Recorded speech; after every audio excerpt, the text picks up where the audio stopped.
Strengthening communities of color is something P&G cares about. It's a key element of our commitment we have made to serve as both a force for good and a force for growth around the world. Economic development and equity and inclusion, we can use the exact same definition to define what we want or what we are intentional about with respect to both. That systemically create a gap between career advancement and fulfillment of individuals of the same abilities, but different skin colors. And in terms of funding, the gap is even bigger. It's like 20 or 30 times the amount of capital that goes to non-Black, non-Latino founders in the US.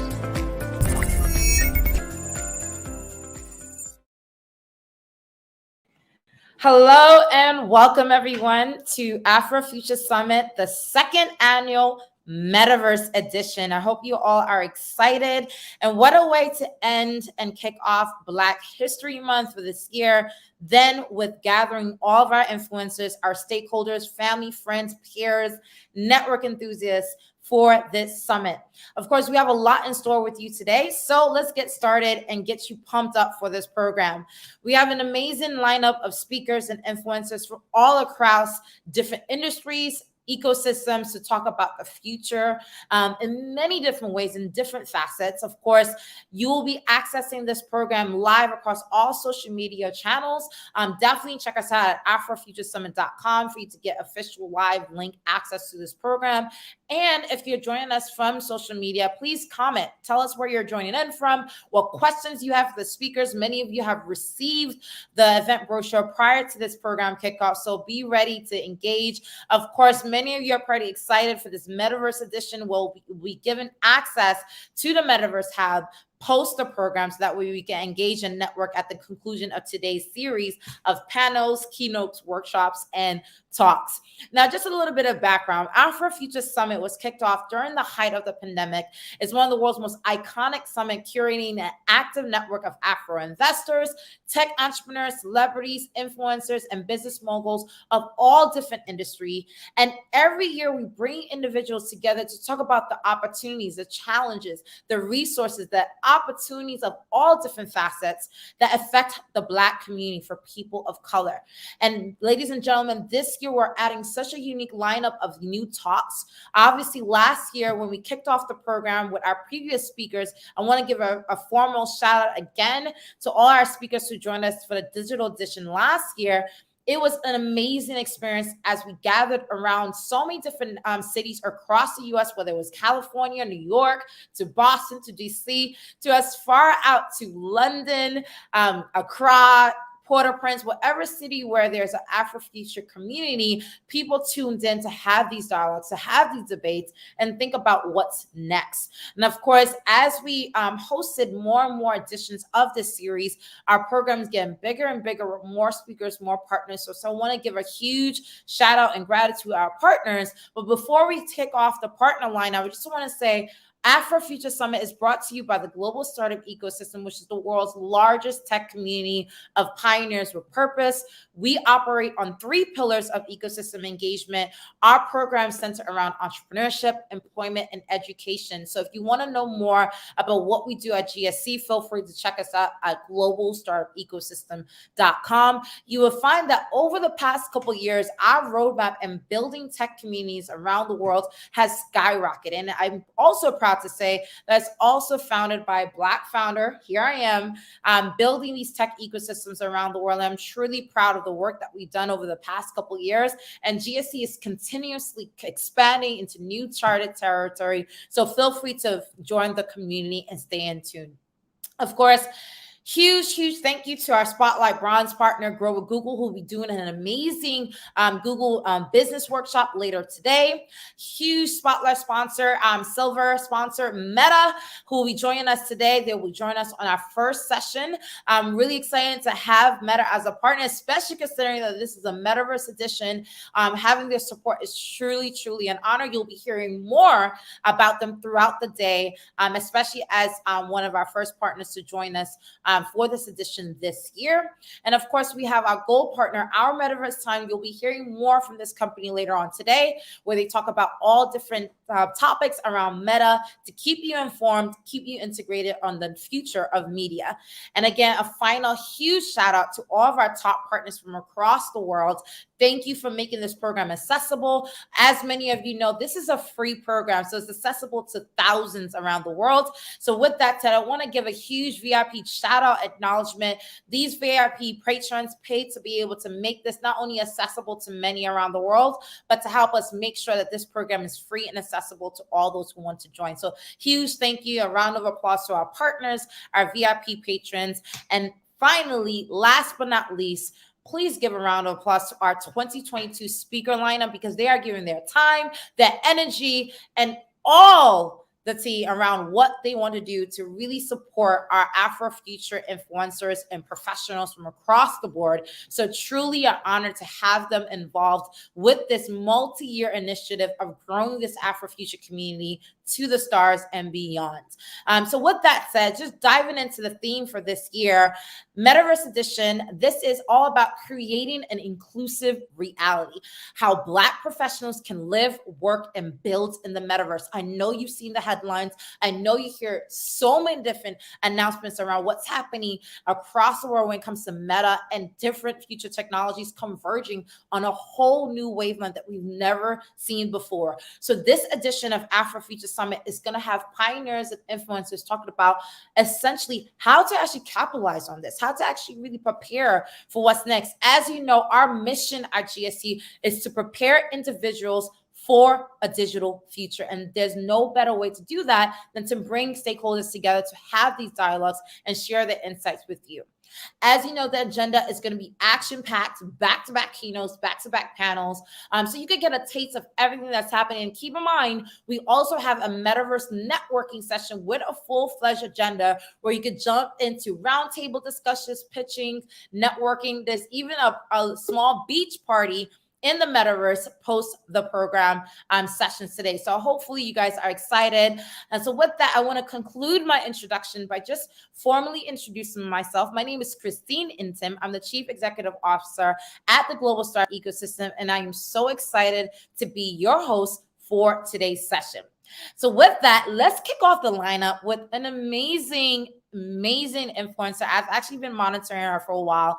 This is Tiffany Perkins-Munn, who will be joining us in the next 30 seconds. She is the Global Marketing Head of Marketing Analytics and Insight at BlackRock. Of course, many of you know about BlackRock.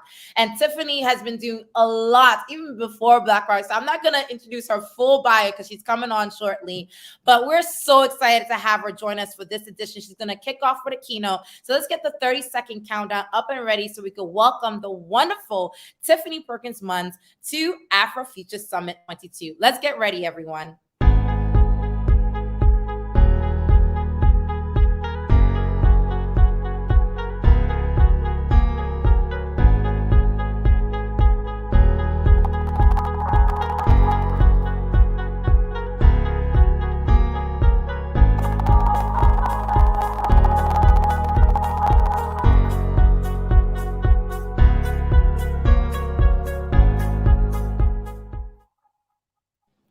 Hello, welcome. Honor to have you at Afro Future Summit. I won't take any more of your time. I'll pass it over to you. Thank you so much for accepting this invitation. Thank you so much for having me. Let me just confirm that you hear me okay. Loud and clear. Thank you, Christine. Yeah, so hi everyone. I'm really excited to be here. My name is Tiffany Perkins, and I'm currently the head of the research group called Research Analytics and Data at BlackRock. So for those of you who may not be familiar with BlackRock, we are the largest asset management firm in the world. We hold close to $10 trillion of our assets, and our clients are financial advisors and institutions like pension funds and insurance funds, etc. We are a fiduciary to our clients, which means that we have to always do the best interest of our clients from an asset management and from a portfolio construction perspective. So I'll tell you a little bit about how I got here because it was not a linear path. And many of you may also be taking paths that may not be linear, but you understand the way that you can dovetail. Tiffany, Yes, proceed. sorry, I think there's something going on with the audio on your end. Can you log out and log back in? Maybe the audio could correct. We're getting some comments on the chat feed. Oh no, can you not hear me? We can hear you, but there's an echo on the background. Okay, let me log out and log back in. Don't worry, we're right here waiting for you. Okay. Okay. All right, ladies and gentlemen, apologies for the tech spec on that. The lovely Tiffany will join us back in, not to worry. I see a couple of comments and shout outs on the thread. Thank you so much for the feedback. As you know, we're Afro Future community, so thank you so much for the feedback from the community. Let us know what they're hearing on their end. But I'm seeing a lot of introductions. So some of you are really excited. We're going to give a couple of highlights to see who's on and who's greeting us on the program today. So let's see. We have a couple of people. The team is just going to share their profiles as people are sharing greetings and excitement from the program. So thank you so much for joining us today. Let's see if we could get Tiffany back on. Can you hear me now? Is that better? Way better. Awesome. Awesome. Okay, should I start over or just start where I was? Absolutely, you have the time. Go ahead. Over to you. Okay. So as I was saying, for those who may not be familiar with BlackRock, we're the largest asset management firm in the world. We hold close to $10 trillion of our clients' assets. And our clients are not individuals like you and me. Our clients are financial advisors and institutions, so like pension funds or insurance firms, et cetera. And we are a fiduciary to our clients, which means that we must always do what's in the best interest of our clients from an asset management and portfolio construction perspective. And let me just make sure I'm still on here.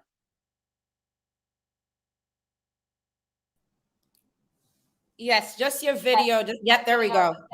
Okay. I'm so sorry. I'm not sure what's happening, but I'll keep going. So I'll tell you a little bit about how I got here, because as I was saying, it wasn't a linear path. I did an undergraduate degree in psychology and Spanish. When I left Georgetown, I went to Georgetown University. I left Georgetown and I went to New York City. I worked across a number of different mental health programs, the Office of Mental Health, et cetera. And I was trying to decide what is it that I want to do. I decided to go to grad school, and I went to grad school and I got a degree in social personality psychology and an interdisciplinary concentration in advanced quantitative methods. And it's a mouthful, but all it really means is applied statistics. So how do you apply statistics to answer real world problems? Upon leaving grad school, I decided that I wanted to do more in the measurement space. So I applied for a role as to run an analytics team at a measurement firm called Marketing Metrics. It was purchased by a larger firm called Ipsos. I was at Ipsos for many, many years, and I was able to do a lot of work at Ipsos across a number of different industries.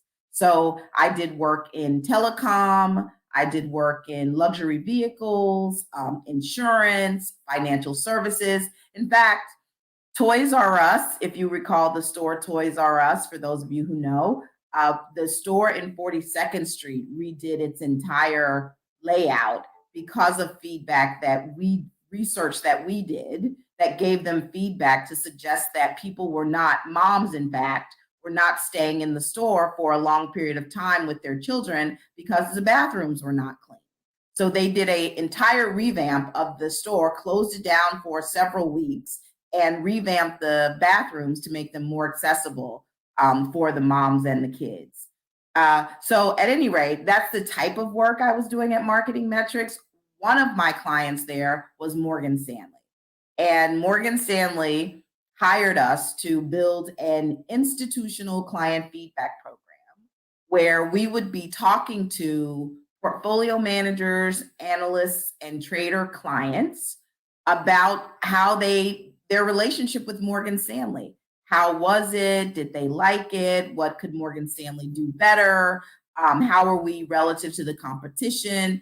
And that was really my first foray into financial services.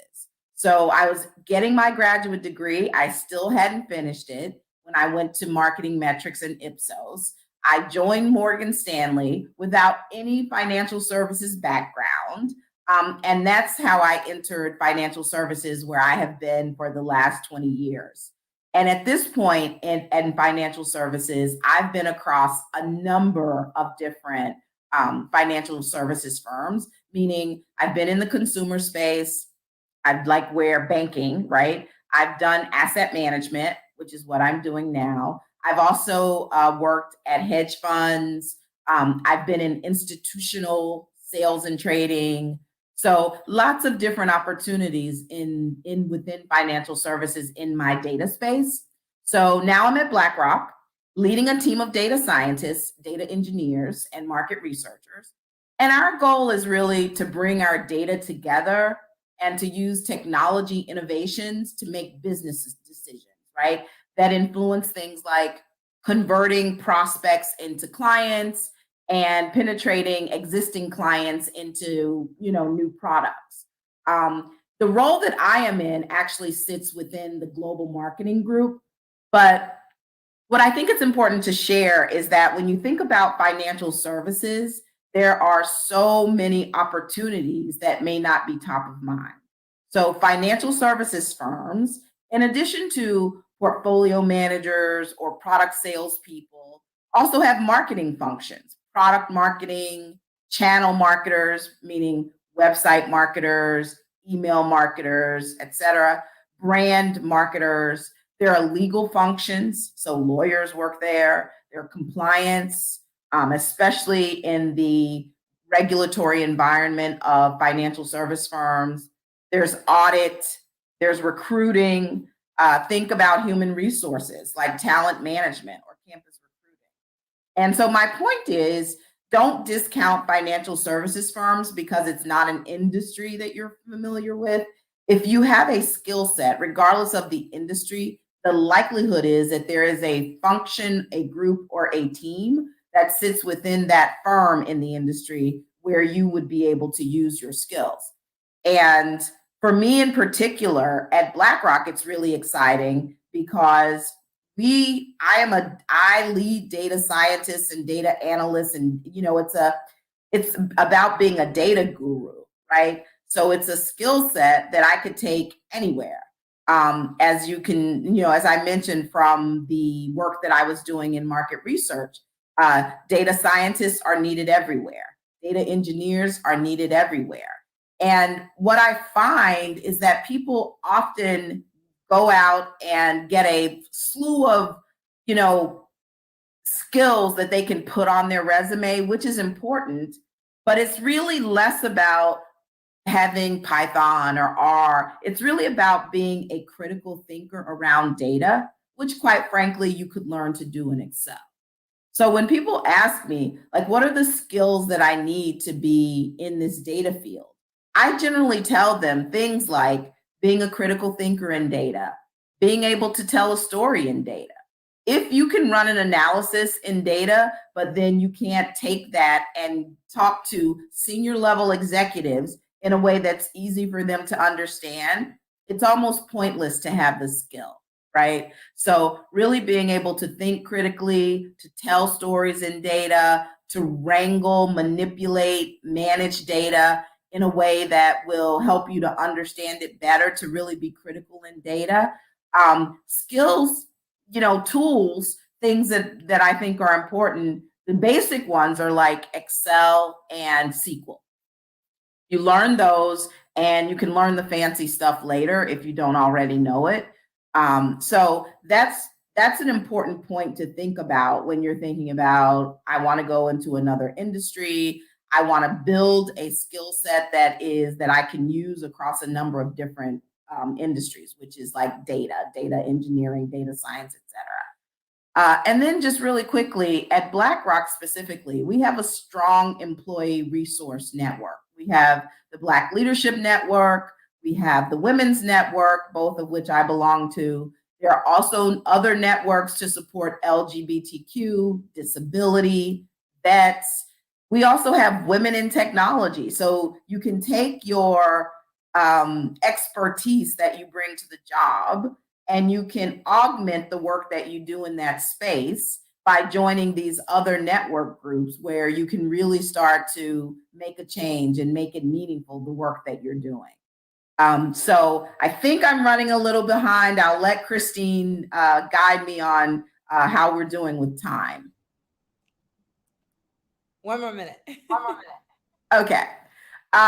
So what the main point I want to give you or leave you with is really that I recommend data fields, right? I think that people should really get involved with data. The amount of data that we have is growing exponentially every day. Everything is digital. Digital and data are the flip side of a coin, right? You're going to need digital to really be able to explain, access, utilize all of the data that is coming our way. And so being able to really manipulate that, utilize that, understand the data tools, the digital tools, the information is a great place to build a career. And if you haven't started yet, it's not too late. And if you have, it's not too late to pivot, because I find that people go hardcore into data science. But what happens is that they get so deep into data science that they forget about the application of that information to a business problem or an issue that needs solving. And so really building a broad set of data skills that you can then use and having cursory and useful information about digital. That's how you bring that skill set together to both benefit your career, but also the types of questions that you can answer and the sophistication with which you can answer them. Thank you. Thank you so much, Tiffany. And any final remarks before we let you go? Final point of advice. My advice is to build your data skill, build your data skills toolbox. Like really go deep, and because then you have a set of skills that you can use in lots of different places, across a number of different industries, and you won't feel stuck in one place, and you'll be able to innovate and be thoughtful about the work that you do. Well said. I saw someone commenting digital and data is on the flip side of a coin. Well said. Tiffany, right. It's an honor to have you. Thank you so much. Thank you. I'm sorry about the audio problems. Oh, no worries. We still got amazing insight from you. Thank you so much, Tiffany. We'll be in touch. Thank you. Take care. All right. Bye, Tiffany. Bye-bye. All right, ladies and gentlemen, another round of applause for our keynote speaker there. And so a lot of commentary, we're going to keep it going. I know for those of you who are interested in getting into data science, that's it right there. And she told you a lot of insight on that. So I know everyone's excited, getting notes. I know people are asking for access to her information. So we're sharing her LinkedIn profile for you to network and connect with the wonderful Tiffany, our first keynote speaker. So let's dive right into our next session that's going to be kicking off in the next 30 seconds. Ladies and gentlemen, session 1, Future Possibilities, a New Remote Workforce Economy. What are the careers of the future for Black professionals? I know Tiffany mentioned about data science and digital careers, but you're going to hear from another round of powerful people on this panel. I'm looking forward to hearing their insights. Let's get the countdown up.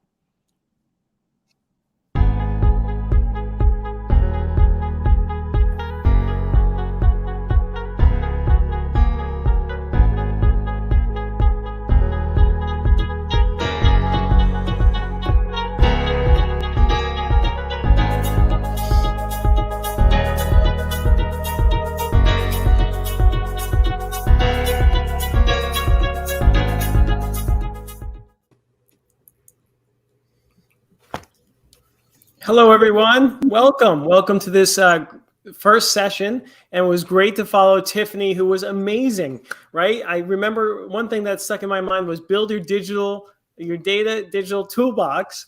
And that really sort of can kick off this session because I think everyone needs to do that. So my name is Jim Baroud. We're going to do really quick introductions because we have limited amount of time. Want to get as much information out as possible. If anyone has questions, just put them in the chat. We'll try to get to them, but we might not have that chance. So quick introductions, 1 or 2 lines, what you do, where you're from, and when you were 12 years old, one anecdote. So when I was 12, I thought I was a great baseball player in Little League. And one of my favorite, sports athletes was Reggie Jackson. So that's my tidbit about 12 years old. For the past 20 years, I've been sort of nurturing and supporting the ecosystem in the New Jersey, New York City, and Philadelphia ecosystem. I used to run an entrepreneurship center and a trade association, technology trade association. And now I do that. I continue supporting the ecosystem. So that's what I do. Now, ladies first, Heather, go ahead. Thank you so much. My name's Heather Flannery. I'm delighted to be here. When I was 12 years old, I was hustling a babysitting syndicate where I had arranged a team of other children, older children, as babysitters, and I was getting $1 an hour cut out of this babysitting network that I built. And that was my first adventure in entrepreneurship. I'm a serial entrepreneur. This is my 4th rodeo. And I'm very, very proud of the team assembled at Equidium Health to drive positive transformation in healthcare and life sciences globally using emerging technologies like blockchain, decentralized AI, and sci-fi level cryptography. So thrilled to be here. Thanks for being here, Heather. Okay, Andre, go ahead. You're next. Hey, good morning, good evening, good afternoon, depending on where you are in the world. Andre Kirkland here, program lead at Twitter. My 12-year-old started, I guess I'll stick to sports since you kicked us off there, James. 12-year-olds, I idolized Allen Iverson. I was always small. I didn't hit my growth spurt until junior year in high school. So I was always short and skinny. And to see a short and skinny guy completely killing it in the NBA was very motivational to me. So I'll say that's my 12-year-old highlight. Great. Thanks for being with us. Okay, Sean, go ahead. Hello, everyone. Pleasure to meet you. My name is Sean Bartley. I'm a producer at Ideas United, which is a creative studio agency working with brands, universities, nonprofits on digital campaigns, commercials, and digital ideas that they may need. Also a photographer as well. And similar to Andre, I was a big fan of Allen Iverson growing up, except when I was 12 years old, I used to be short and kind of chubby. So I was just playing basketball, still thought I was going to go to the league somehow, but ended up not happening. But yeah, still Allen Iverson, still the GOAT in my opinion. Great. Thanks, Sean. Okay, Pierre, go ahead. So my 12-year-old situation is probably going to be related to music. I think we used to come to this country from the UK for summers in New York. And so block parties and all that kind of stuff was a big thing. I couldn't stay up for them, but I could hang out with my cousins while they were putting together random mixes and using like ray guns and stuff as the sound effects to go over things. This was like a long time ago. So excuse me with respect to the aging of turntables, vinyl, that kind of stuff. So I remember some early Grandmaster Flash tracks. It sort of would be my my flashback and 12-year-old highlight. I'm Pierre Vigilance, very, very pleased to be part of the Equidium Health team with our CEO, Heather Flannery. I'm the VP for Population Health and Social Impact, assisting the company with partnerships and thought leadership related to community health, population health, and ways to integrate technology, especially for underserved communities as we try to pursue health equity with them. Great. Thanks all for being here. Let's get into these questions, try to get as much insights out as possible in a short amount of time. So this pandemic has been traumatic, to say the least, for all of us. And the statistics show that this, was even more so for people with a lack of access to digital innovation technologies. The economic ramifications alongside the lack of access to such platforms has also contributed. So what do you make of the pandemic reaction? And how can Black entrepreneurs make resilient choices during these times? Sean, I'm going to start with you. Can you repeat the question one more time? Give me your reaction to the pandemic, and how can Black entrepreneurs make resilient choices during these difficult times? Got you. So my initial reaction to the pandemic was, what is going on? Like what is really happening in the world right now? Something that, someone in my generation has not lived through before. So it was definitely kind of scary. And especially with all the things that were happening in America, as far as Black Lives Matter, George Floyd, Breonna Taylor, Ahmaud Arbery, was really shining a light on the injustices going on in America. And I was actually very pleased that the entire world could see it, because I feel like if the pandemic wasn't going on, people could just gloss over it as if it was something that continues to happen. But this was something that forced us to be inside and watch what was going on social media and on our TV screen. So it actually started the conversation and a lot of dialogue between races and nationalities. And I think for Black entrepreneurs during this time, I think it's so specific and very important to continue to work together, but establish communication very early on in the beginning, as far as the goals and objectives and the expectations for everyone's roles going on in a project or in future projects. And I feel like when those certain aspects aren't hit on, then that leads for a not as prosperous future and not as prosperous result for both parties. Thanks, Sean. Andre, what do you think? Yeah, so my reaction throughout the pandemic has really been, I've been inspired, actually, just in terms of the ingenuity, the creativity, the resiliency of different people, populations, especially those who have been under-resourced, right? When you look at some of the ways that companies have transitioned, or we'll say SMB, small and medium businesses, have transitioned their processes, their ways of working, it's really been inspiring to see how they have had to deal with this extreme challenge. I mean, this is a make or break, has been a make or break challenge for a lot of businesses, and to see the ingenuity and creativity for those who have been able to kind of navigate that challenge has been really inspiring to me. In terms of how the speaking to that resiliency, I think it's just a matter of reframing and taking a step away from, well, what don't I have? And then looking at, what do I have? What can I do, right? There, especially for the Black community and people of color, we don't always have the access to the most advanced or the pretty shiny tools, right?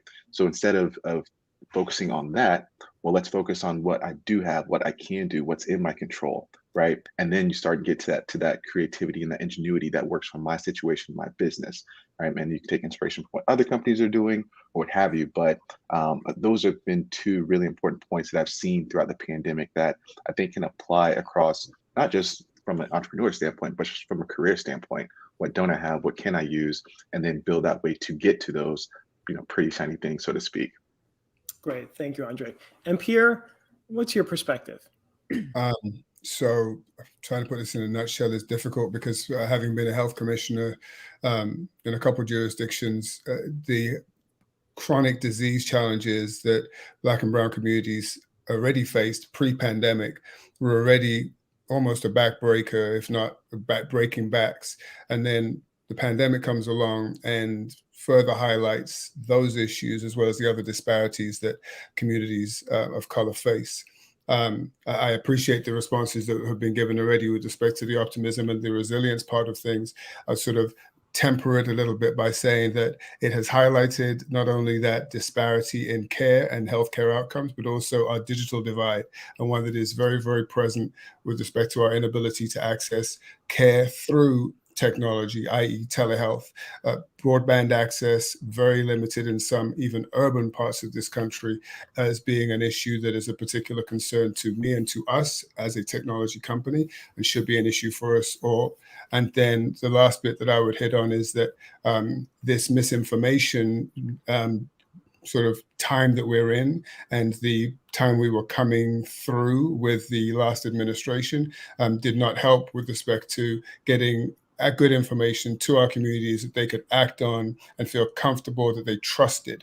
And that was a major issue that I think that was highlighted again during the pandemic. So a bunch of those things, not to be a Debbie Downer, if you will, on this, but we still have a lot of work to do.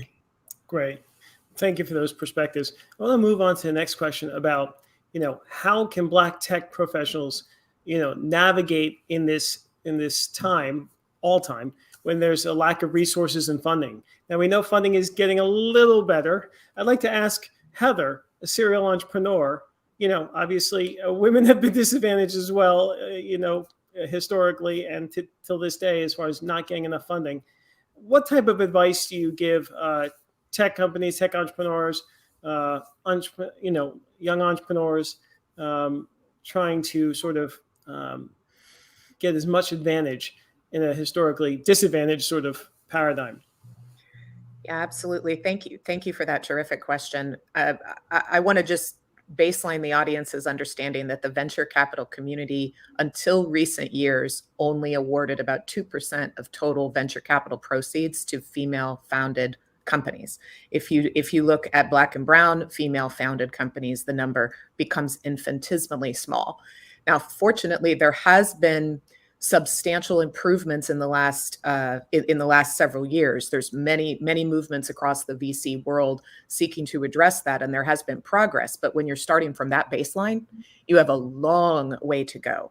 So I'm inspired to be part of a community that seeks to mentor, especially female entrepreneurs, because it's my heart. But to this point about resilience, I'd like to come full circle to the notion of psychological resilience and the real nature of what it means to be an entrepreneur, overlooked by our society. Entrepreneurs put themselves forward, and then they take risks that the rest of the population cannot bear. And then 95% of all startup companies fail within their first 5 years. And there's very little empathy from our civilization generally for the entrepreneur who leaned in, who took huge risks, and then takes massive punishment and is only celebrated in the scenario of enormous success. This is, it is psychological resilience is absolutely vital for an aspiring or a current entrepreneur. And our society could do a much better job understanding the contributions that entrepreneurs make to civilization. We are the engines of innovation in the world, and it is on our heart and soul and risk that the world pivots and changes. But as individuals, we get lost. We end up pretending or being encouraged to pretend that everything's fine. I'm a big fan of the work of Dr. Brené Brown and her work on vulnerability and authenticity and honesty inspired me greatly and has influenced my approach. And I think that entrepreneurs deserve to ask for more support than they get beyond just asking for money. Everything isn't capital, right? You need support from your community, from your family, from your friends, and even from the teams you assemble around you who expect you to make miracles happen as if you have some kind of superpower. And you're no more, you're a human being like everyone else. So that's a great point. Heather, I'm going to patch over to Sean because I'm sure he's gone through some of those challenges you just mentioned over the past few years. Sean, go ahead. What's your perspective on how to navigate, funding and resources? Absolutely. So one thing I forgot to mention is that I'm a creator and director of a web series that's now streaming on a all-Black streaming platform called Quayle TV. And that is something that was completely self-funded by me.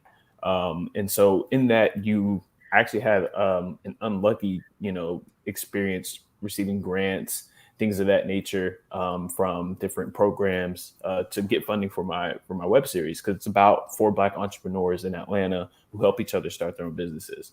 And so for me, when it came to that resilience that Heather was talking about, it's literally making a way out of no way.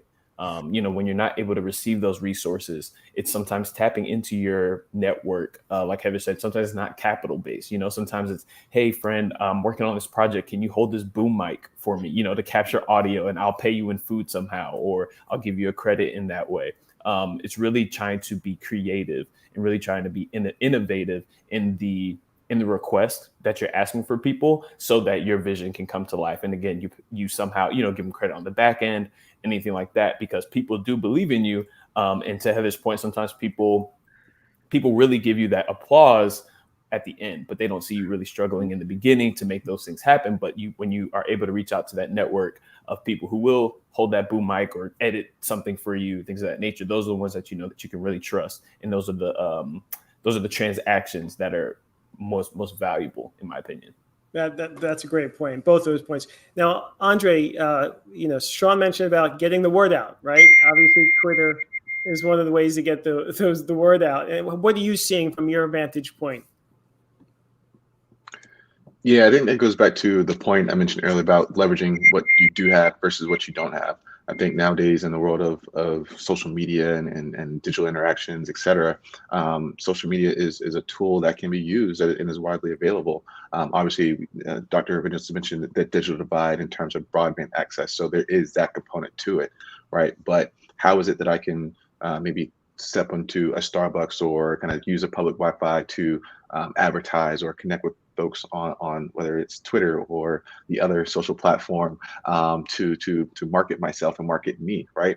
Because I think as Heather mentioned and Sean mentioned, you are the resource, you are the brand, you are the one doing the work. So if people buy into you, how can you best showcase yourself so that people do buy into and give yourself an opportunity to be bought into?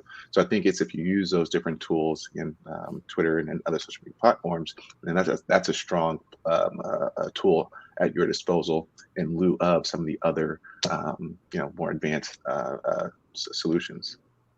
Thank you for that, Andre. And Pierre, what's anything else to add to for folks who are entrepreneurs out there? I mean, I think that most everything's been said, and I know we have very limited time, so I'll let you keep it. Okay. Well, one of the things I think, we could be at least hopeful, right? Now there's more energy or more attention in this space than ever before. So there's a lot of funds focused. So I think one of the things to take advantage of those, that energy and that attention, is to build your network, right? It's in the best of times, you need to have a good network. In the worst of times, you need to have a good network, even more important, right? And so that's what I always recommend for resiliency's sake, for getting ahead, for getting funding, for getting talent.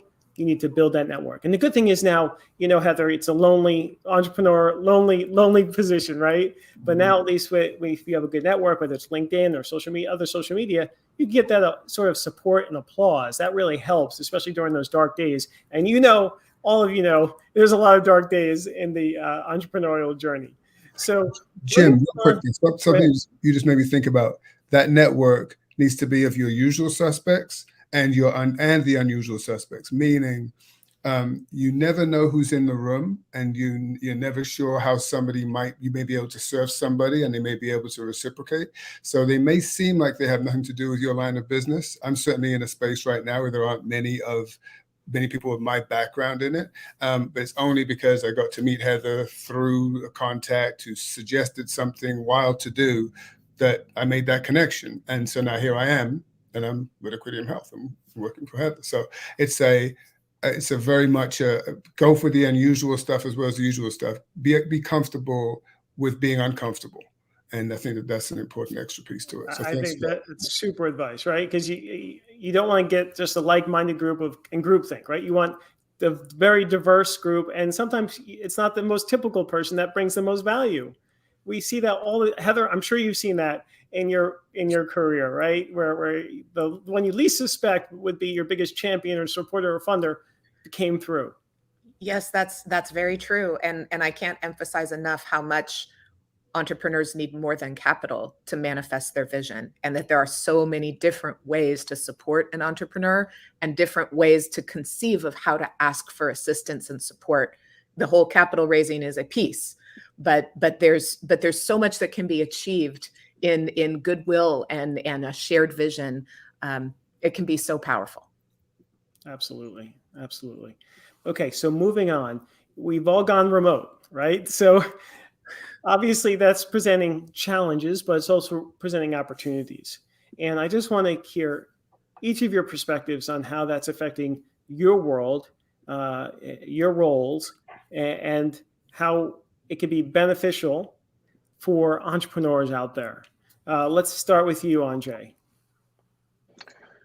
Yeah, so I think, ironically for me, Twitter was, prior to the pandemic, working on a globalization or decentralization strategy anyway. And so the pandemic just kind of accelerated that. I was actually one of the people who was able to first onboard in terms of this new strategy, virtually, digitally, remotely. So for me, it's been inherent to my role since day one, since the first onboard at Twitter. It's been incredibly insightful because of prior to March 2020, the large notion was, oh, you have to be in the office to be productive, right? You need to be on, you need that face-to-face interaction. But what we've seen is that companies are still having profitable quarters, making money and being productive. Employees are still being productive, maybe even more productive now, remote environment, than they were before. And that, I would say, that's been the case for me and my teams because of just kind of the flexibility that we have, the ability to kind of flex in, flex out, use our day as we please. So for my line of work, it's been incredibly impactful. I think for entrepreneurs, it's great because you no longer have to rely on, say, an in-person resource. You no longer have to, oh, I need an office space, or I need to pay on some lease fee or what have you. So I think it's opened up new possibilities for entrepreneurs, and it's just a matter of how do you use that flexibility and how do you use that resource or that ability to be remote to your advantage. Thank you. Sean? Yeah, I would say the biggest thing for me, or something that I've noticed, is that we work with crews, with Ideas United, we work with crews scattered all across the globe. And I would say before the pandemic, they didn't have video, what we call a video village or a video remote capability, where the crew, not the crew, the producers who are not local to that certain site that we're shooting at can log in via Zoom to actually see different camera angles, to see how set design is going, to see all these different aspects of production to make sure that the client is satisfied. And I would say a lot of video crews and companies did not. It was either collecting dust, the software that they were using to have these video villages, or that these companies actually had to invest in the software to have these video villages, so that, if a client reaches out to them, hey, we have this shoot, are you able to provide this service?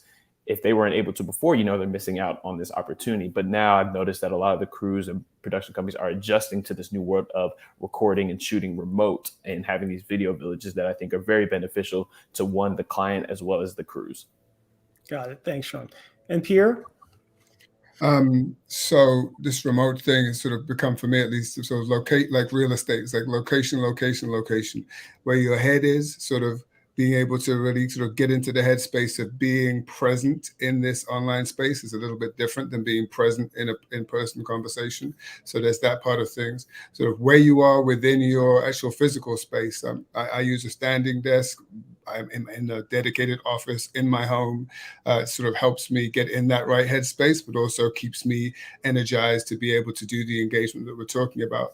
And then the last bit for me, location-wise, is where is my intention? What am I trying to do with respect to these interactions that I'm having online? And so that means having my camera on, presenting myself in a way that is appropriate for the work day, and not that I just sort of blearily eyed got up, or my 16-month-old just offloaded some milk on me.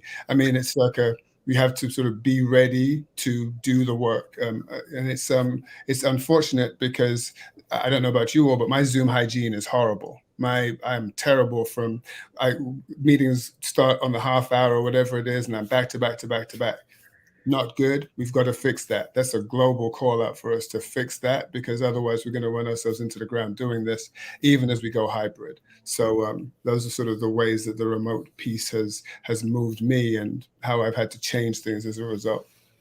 Great. Thank you, Pierre. Heather, what's your perspective on it? A full agreement with my esteemed co-panelists, and I'll throw in a tidbit, having done multiple startups before this one, when early access to capital has persistently been a challenge for me every single time. And in the past, for me to do any major deals, let's say anything really significant, you had to get in front of people, and that meant travel, and that meant travel budget, which was among the very most difficult thing for me to fund in the early days of a company that wasn't cash flowing and where I couldn't access VC. And Sean, to your point, I was self-funding 2 of the 4 of my ventures. And so the idea that I now have the world's permission to have important, significant conversations virtually, effectively for free, only the time value of money, my time and theirs, is being factored in, is an extraordinary culture change in the world of business that democratizes access to headspace, to real conversations, that just because of our culture, no one was willing to have meetings like that unless they were in person. Now that's changed and it's a new day. So congratulations to the whole world of entrepreneurs who now can utilize that.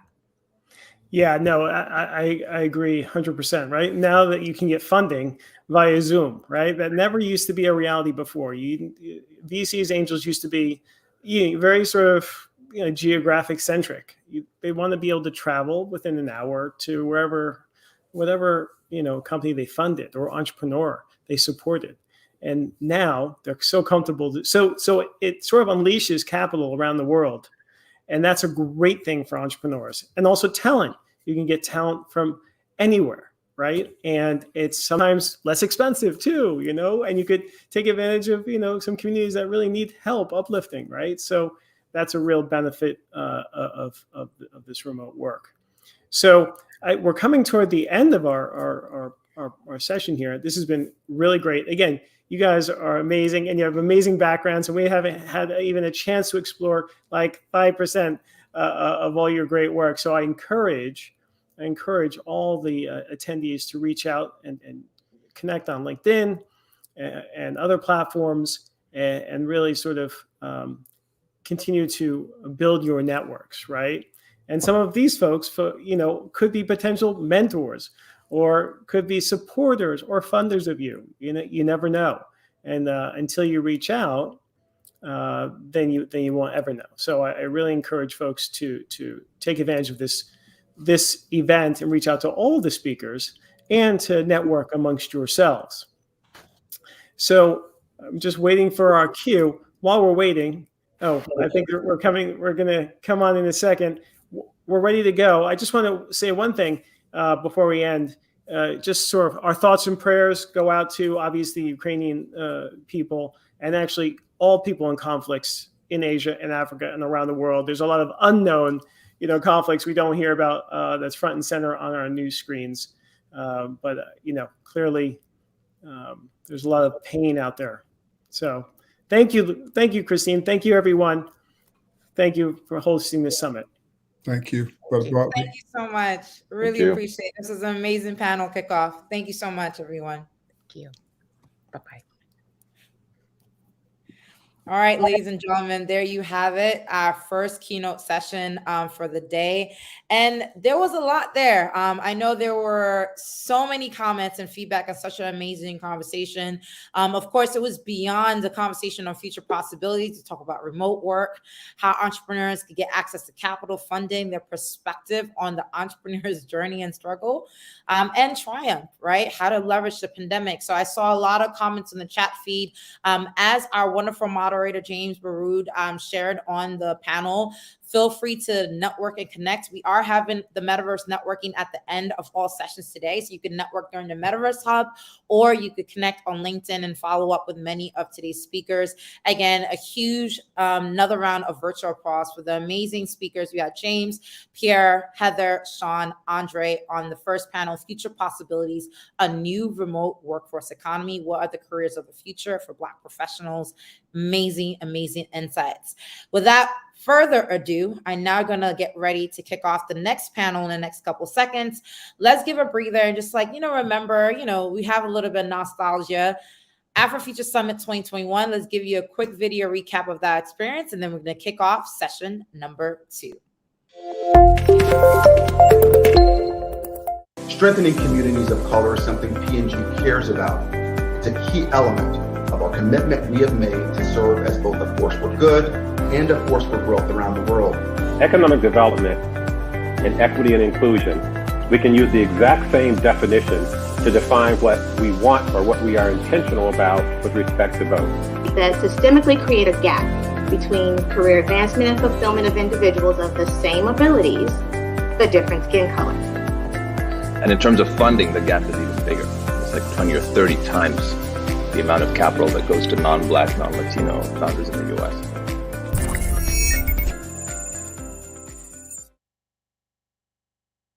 Just giving you guys a bit of the experience from last year. And as we transition now to 2022. We hope that you're enjoying the dialogues thus far, and there's a lot more coming.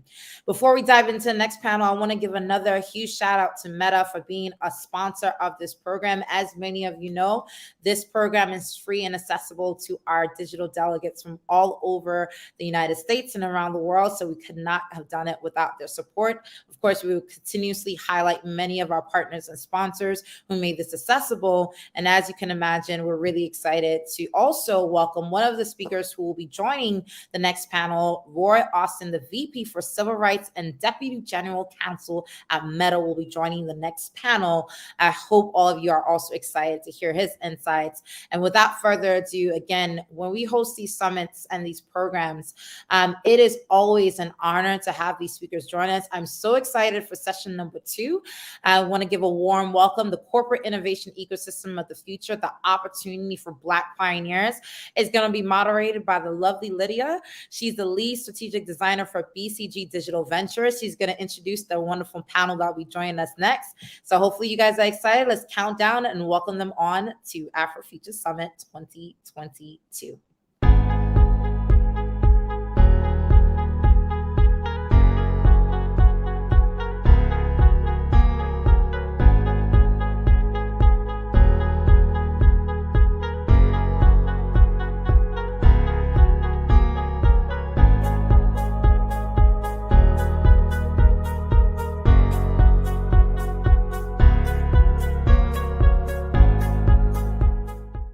Hello, everyone. Welcome to our panel, the Corporate Innovation Ecosystem of the Future, the Opportunity for Black Pioneers. I'm your moderator, Lydia Timlin-Broussard. I'm a lead strategic designer at Boston Consultancy Group's Digital Ventures practice out in Manhattan Beach, California. And I'm really excited to be joined by colleagues from across technology and innovation. Thank you, each of you, for being on this panel with me. I'm really excited about the conversation we're about to have. Each of the people on this panel has come to tech in their own way.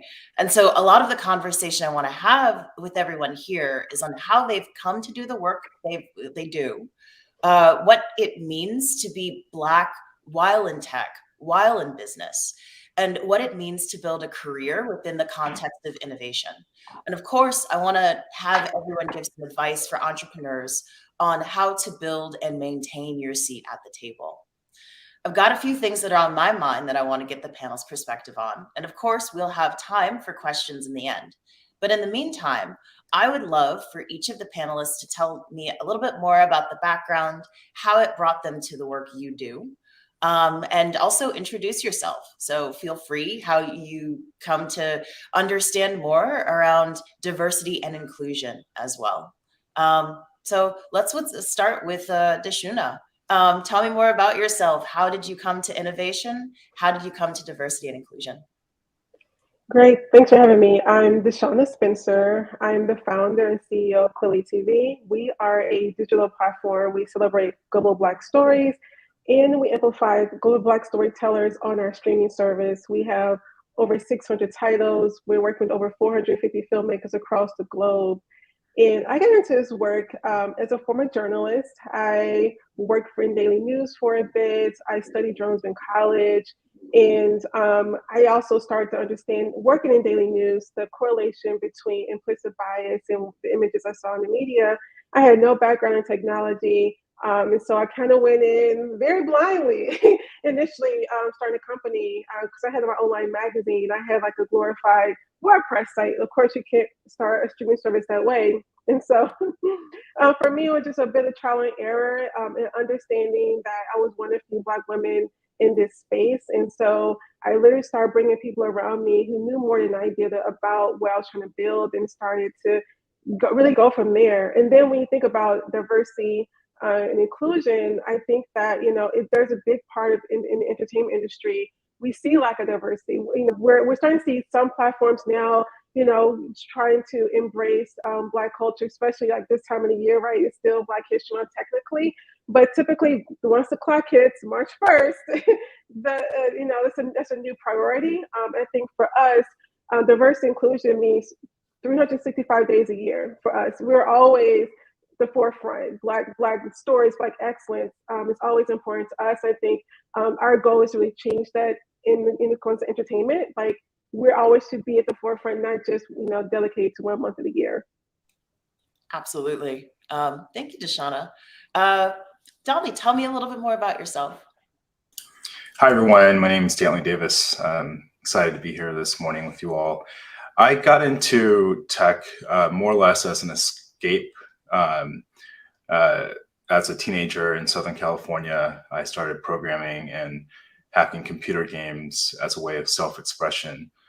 This was during the height of gangs being in Southern California. So this is a way for me to have my own type of impact outside of my community. And then that led me to building websites and apps for various businesses and DJs. In Southern California, I met a group of designers and technologists who looked like me. We were just a ragtag group of hackers, and it showed me that there was more to my immediate world than just what was in front of my face. And one of the reasons why diversity and inclusion is important to me and why I prioritize it in the work I do is because I've always been the only one that looks like me in every building and company I've been at since early in my career. And that was just a really lonely existence. So it's very selfish in many ways that I just wanted to bring more of us to the table for collaboration and partnership. And then over time, as my career advanced in tech and both in the context of Silicon Valley and abroad, what I noticed is that when I focused on people who were part of my community or people outside of Silicon Valley, I saw that products actually were more successful. The products that I was designing and participating in actually had mass market appeal by focusing on culture. And I use that as a means to bring dollars and cents to diversity. So in addition to representation, it was also critical to business objectives and improving all overall customer experience. That really resonates. Thank you so much. Roy, would you mind sharing a little bit about yourself? Well, first of all, thank you so much for having me here. Really appreciate it. Really appreciate this conversation. Look, I've spent 25 years of my career as a civil rights attorney and really never saw myself in tech. I started off as someone prosecuting hate crimes and police misconduct cases around the country, moved on to working on racial profiling cases, and then trying to reform police departments, and was comfortably at a law firm when this opportunity at then Facebook, now Meta, came around. And really, I had done some work for the Obama administration, and one of the papers that we wrote was on big data and civil rights. And so what brought me to tech, brought me to Meta, was really just the scale. We're talking about a product that reaches 3.5 billion monthly users, where you have in the range of 5 billion posts and messages across Facebook and Instagram and WhatsApp every single day. And the idea that if I could turn the dial just a little bit toward justice, that I would have an incredible impact on making, hopefully, the country, the world, a more just place. And so that's what brought me to Meta. And I feel like we are definitely moving in the right direction with respect to a company that's willing to hire what I think is the first ever vice president of civil rights and allow me to build a team of amazing people to do that work. So thank you again for having me. I look forward to the conversation. Absolutely. And last but not least, Jordan, tell me a little bit more about how you've come to tech as well. Awesome. And thank you so much for having me here today. If you asked me maybe even 10 years ago, would I be in tech? I probably would say no, or I don't know. So the early part of my career, I spent on the research side of advertising. And that's really the first space where I started getting exposure to diversity and inclusion. So kind of like Dantley, I was one of the only Blacks that was in the space. And because of that, I was actually quite lucky too. It positioned me to be able to work on multicultural work at the time at the agency.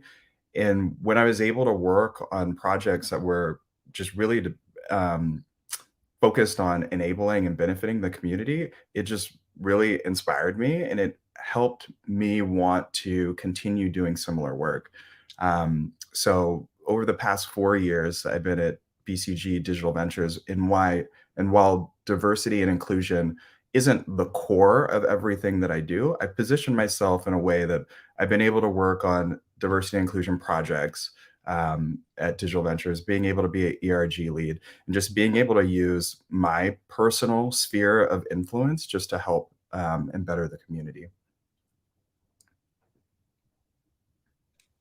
And I think, you know, especially given some of the stories that I'm hearing here, between having this childhood passion of, you know, trying to, you know, not necessarily avoid or insulate, but just find something that takes you out of your current circumstances and sort of brings you into a place that's completely different.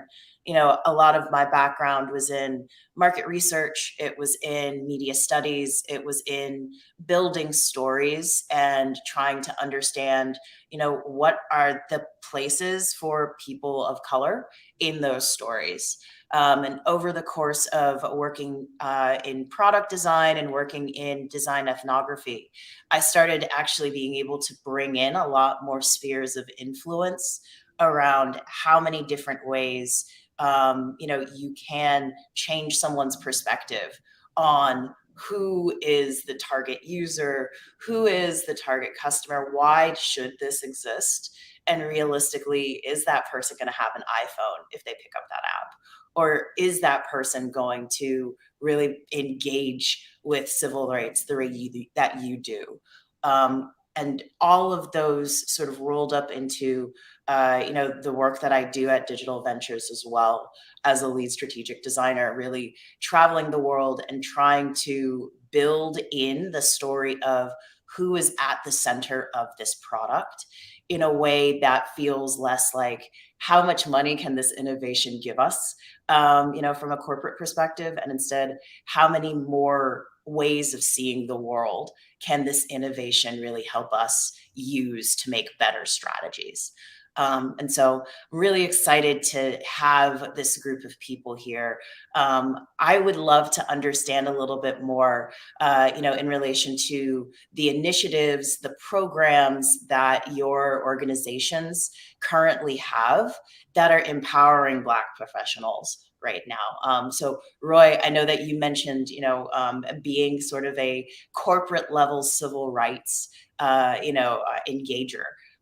You know, are there any other programs or paradigms that Meta's been working on that are also kind of empowering Black professionals outside of the corporate, the C-suite? Yeah, so there are a lot, and a lot of people unfortunately aren't aware of all of them. But you know, it goes everywhere. Well, let me start by I need to shout out Maxine Williams. Maxine Williams is our head of diversity, equity, and inclusion, and she's been at the company a long time, and she has a really strong team, and she puts out a very transparent report each and every year talking about where we are successful and where we need to do more work. And I think that's important to be transparent in that way. But we have Buy Black initiatives to really get people to notice, to highlight Black businesses. We do a lot of work with Black creators and try to bring Black creators into our spaces and make sure that they get some lift on the work they're doing. We right now recently announced people, you know, the name Meta fits with our move toward the metaverse. And we recently announced a $50 million XR extended reality research fund that's for over 2 years. And we're looking for people to help us build a metaverse that is responsible. We have what's called Meta Emerging Talent and AI Learning Alliance. The emerging talent piece is working closely with HBCUs to try to lift up young men and women who wouldn't normally end up in the tech community, how to get them into the tech community. The AI Learning Alliance is a way to get people who give people free access to learning about tech issues, to learning how to become technologists themselves. I should note the intersectionality. We also, representation is hugely important. And as we build the next generation of avatars, we recently rolled out avatars with cochlear implants to talk about the disability community and looking for ways to, religious clothing, make sure that that is expressed, and like have stickers with people with wheelchairs. So it's important that we're not just talking about one civil rights issue, but really all of these civil rights issues. And we want to have more people at the table. I think what Dantley said is 1000% correct. You build a better product if you invite more people and more diverse people to the table. And the proof is in the pudding that is in fact what happens. And so I see a company that is trying to reach out and to build really a company that is involving the voices of historically and systemically marginalized communities. I really enjoy the idea of not just bringing in that intersectionality, but being able to have that collaborate alongside responsibility. I'll probably be trying to ask more questions around what that means to build more responsible innovation as we go. In the meantime, Dantley, tell me a little bit more about some of the tools and some of the ways that Yik Yak has been empowering Black professionals at your org. So just for some context, I recently joined Yik Yak as a board member, and we in fact just had our first board meeting last week. And I'm the only Black person that's part of the board and part of the company. It's a reimagining of a previous brand, so it's an early stage startup. And by me participating at the board level, we're able to talk about what representation might mean on college campuses that Yik Yak as an app serves. And our conversations are also around how to create healthy social media platforms that are designed from start to think through challenges as it pertains to toxicity, racial bias, and harm that might happen on social media platforms. And given my experience of working at companies like Twitter and Meta, I see this as an opportunity to reimagine what those social media mechanics are, the motivators and incentives for people to participate in conversations, and how you provide protection for those who might be in harm's way for people who are acting in nefarious ways on these platforms. So what I can say is that we're having conversations at the C-level with investors to make these conversations very primary to the design of the product. And there are tensions between growth and healthy growth, and engagement and healthy engagement. But by having representation at the table, we're actually having these conversations as first principles to the product strategy and roadmap, as opposed to building a product that has a lot of holes as it pertains to a healthy conversation, and then trying to plug those holes after the fact. Absolutely. I think there's something really wonderful around this concept of the difference between growth and responsibility, or healthy growth, as you're talking about it. I'm curious, Dashana, because you are working in news and you're working in an organization that's fundamentally doing this storytelling, how have you seen that tension between we need to get it in front of as many people as possible versus we need to tell the right levels of stories and the right kinds of stories? How do you navigate some of that? That's a really interesting question, because there's this misconception that in order to get in front of all these eyeballs, you sort of have to be this one note type of platform. For us, we're really keen on making sure that we're celebrating Black stories and celebrating Black love, and really sort of minimizing a lot of negative stereotypes we see in all types of media. But people have a difference of opinion about what type of platform we should be, because if you want to be all things, all people, being all things, all people sometimes mean adding things that I wouldn't necessarily want to put on the platform because we want to change the narrative. And so as a company, we have taken the stance that we may not be all things, all people. And so we may not have all the eyeballs, but we will have enough eyeballs to be a viable company. And I think that's the choice that we decide to make as a company. And it's interesting you mentioned too earlier about sort of how we, working with companies. One of the things we've really been doing recently is we have so many amazing documentaries on our platform, those that can be really educational. We've been working with corporations as a part of their diversity and inclusion training, where people can watch content and they can have conversations with our filmmakers and with some of the people who are part of the films. So people in there at the corporations can really learn about the Black experience. Not only are we doing that with corporations, but we're also working with K through 12 schools and other organizations that see us as a viable space to learn about the Black experience that they would not learn at any other space. So I think that the work we're doing is beyond entertainment. For us, it's really about education and making people more aware about who we are as a community, not just here in America, but globally. And so I think the work we're doing is super important. And again, for us, we want as many eyeballs, but we also know that we're mission driven, and mission trumps the eyeballs, in our opinion. That's really powerful. I want to kind of bring it over towards Jordan. I know that Jordan and I both work in an organization where we are consistently shepherding other companies to be able to create missions that can really drive product growth or drive some of that internal innovation they're looking for. And so, Jordan, I'm interested in understanding from you, what are some of the ways that crafting that mission has direct impact on some of the outputs of, some of the work that you do? Yeah. And then I'd also want to touch on maybe just some of the work more broadly that BCG is doing in the space too.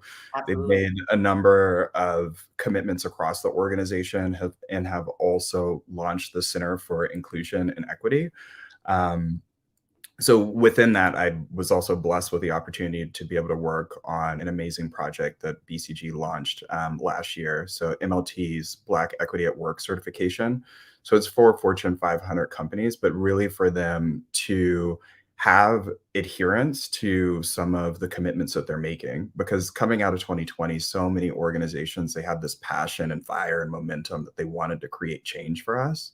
But they really didn't have, I would say, that accountability piece. So MLT, they partnered with BCG to create this first certification so that these companies, as we move out of 2020, they can actually be held accountable. But getting closer to your question, Lydia, so one of the things at Digital Ventures that we've done over the past couple of years is we've created a D&I framework when it comes to innovation. So it's making sure that throughout the full innovation process, we're being inclusive. So looking at research participants, making sure that they're diverse, all the way through when we're coming up with business concepts, making sure that we're pressure testing them, making sure that they're actually inclusive to all individuals. So those are some of the frameworks and the things that I'm thinking throughout the process, just trying to make sure that that we're reaching all people and we're thinking about all people groups when we're launching these businesses. Absolutely. And I think there's something that is very strange about the nature of being able to connect your accountability back to your mission, and thinking through, okay, how am I going to not only keep myself honest or keep the people around me honest about the impact that we're having on these groups, but also how can I authentically talk about this in a way that maybe it is about what we're doing well, and maybe it's about something we're not doing as well. Are we actually supporting the people that we say we want to be supporting? I think that's something that consistently is top of mind for me in the work that I do and in how I am, thinking about approaching the next project or approaching the next innovation. Mm-hmm.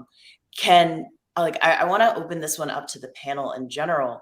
I would love to understand a little bit about the kinds of solutions you're seeing that make difference or make a difference for diverse professionals.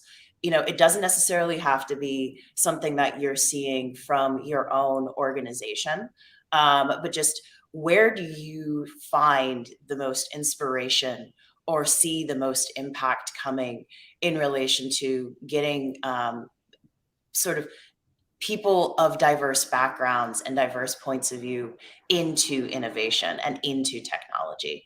Who do you think is doing it right?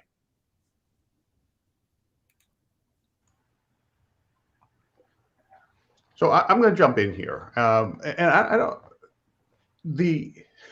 I think the number one thing for diverse voices to want to engage and be a part of a company is the idea that that company stands for things that they believe in. I think it's really important when we talk about corporate responsibility that people are leaning into. We're seeing some nonsensical arguments and debates around voting rights. They want a company that is standing for voting rights because that is a civil rights matter. We're seeing nonsensical stuff about erasing Black history through the craziness of critical race theory. They want to see a company that's standing up for those things. As Dashana pointed out, the importance of telling the so many positive stories about Black people is something that is going to bring people to those companies. And so I think people want to work for a company that they feel is in fact making the world a better place and not harming that world. And I think that is top of mind for a lot of diverse professionals, is how do I do well and do good? And I think that every company needs to step in on that. There also needs to be, look, you don't want to go to a place where you are the only person of color at the table. You want to go to a place where you have others like you, look like you, have experiences like the experiences that you had, so that you can be in a room where you have that level of comfort. And I think that that's incredibly important as well. Absolutely.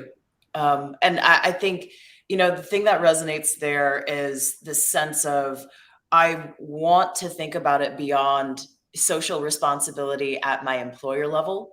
I want to start thinking about how that trickles down to me and the kind of responsibility I have as well, and how I show my impact in the world. Is there anyone else who, is thinking about the state of the Black professional in tech and some of the things that they've maybe had to navigate that they would want to give some advice on for someone who's coming up behind them?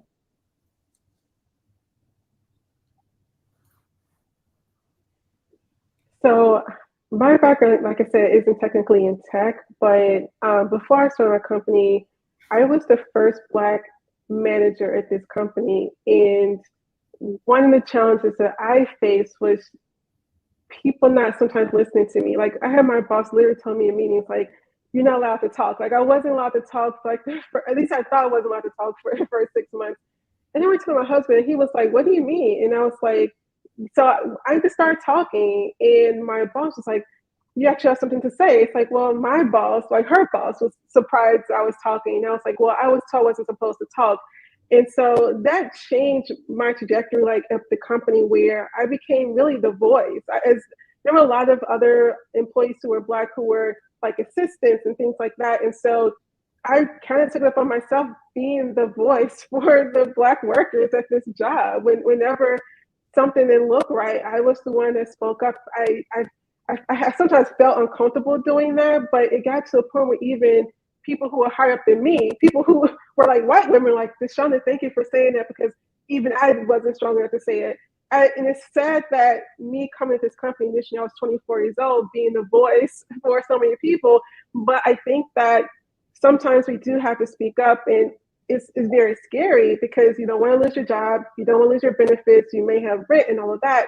But for me, I just felt really compelled to sort of be the voice for my employees, and it helped me get raises. You know, if you speak up for yourself, and there's this quote that people say, like, ask for a raise like a mediocre white guy. You know, like, there are people who have no problems with sort of, you know, asking for what they want, and as a people, and especially as me as a woman, you know, we're happy to be there. And I think that they should be happy that we're there, you know, because of the impact that we bring to these companies, and we should not be afraid to speak up and ask for what we want and advocate for what we need.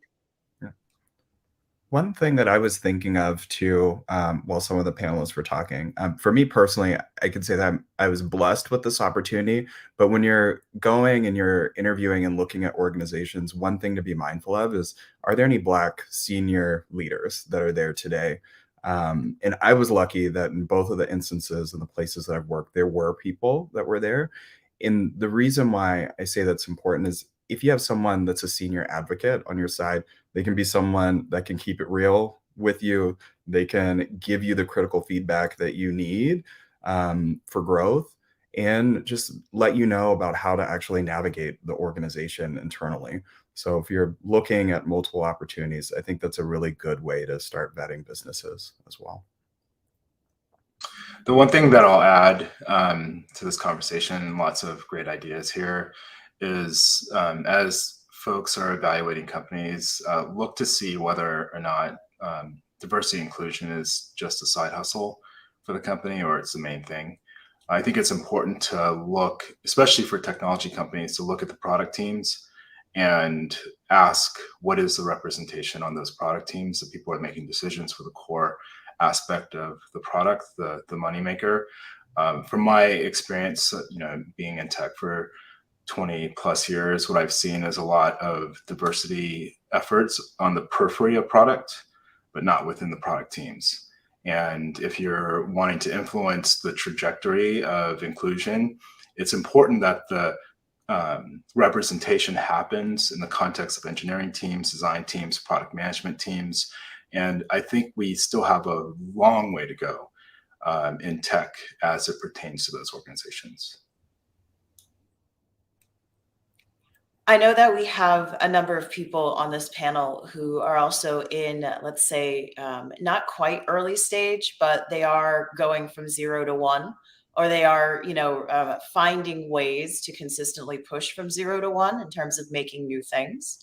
I would also love to make sure in the last couple of minutes we have together, what are some of the advice that you have for entrepreneurs who are maybe working on their own startup ideas and are going from 0 to 1 on their own? And I would love to open that up to the panel as well. For me personally, on reflection, I think the first time that I did that, it was a very scary experience because I really believed that everyone was going to need to buy in to every decision I was making for this to be successful. And instead, you know, there is diversity of thought that's needed as long as it's constructive. And I think really having some of the skills to keep the conversation constructive is something that if I were going to do it again, I would really be looking for in the short term. Jordan, Dantley, Deshana, I would love to hear your perspectives. And of course, Roy, you know, feel free to chime in here as well. I would say for entrepreneurs, one of the biggest things is making sure that you're leveraging your network too. Your network can help elevate you, let you know about blind spots that you may have on your product that you're working on. And I know that sometimes within our community, people, you know, we want to do it on our own. We want to be that achiever, but I just really urge you to leverage your network and just tap into them. I think that's one of the biggest things, especially for someone that's an entrepreneur. Look, I'll just throw in that, you know, we welcome creators across our platforms. There's a young man named Gabe Galt who recently built a world in Horizon that is based on civil rights. It has lunch counters at the Lorraine Hotel and things like that. And so we would love to have more and more Black creators doing things on our platforms. I want to say on the metaverse, please reach out to us if you have ideas on how to make it more responsible and inclusive. And that's rlengagement@fb.com, rlengagement@fb.com. And let me be clear, we're hiring. So we would love for people to look, see if they find a job. I know that's not necessarily entrepreneurial, but within our company, people can be entrepreneurs. They can really build their own things. They can have their own ideas. So really would love to have people apply and join us on this adventure. So I'll say that as an entrepreneur, I've been on this journey for a couple of years now. And of course, listening to diverse voices around you, your network is so important. I would not have been able to start my company if it weren't for initial network. Before I had Keynote TV, I had an online magazine. And because I didn't have a background in technology, I really looked upon one of my advisory board members who was a full stack developer who really just held my hand. I didn't know anything about pitch deck. I didn't know what the MVP was. And I learned all of that basically through him. And so again, definitely tap into your network.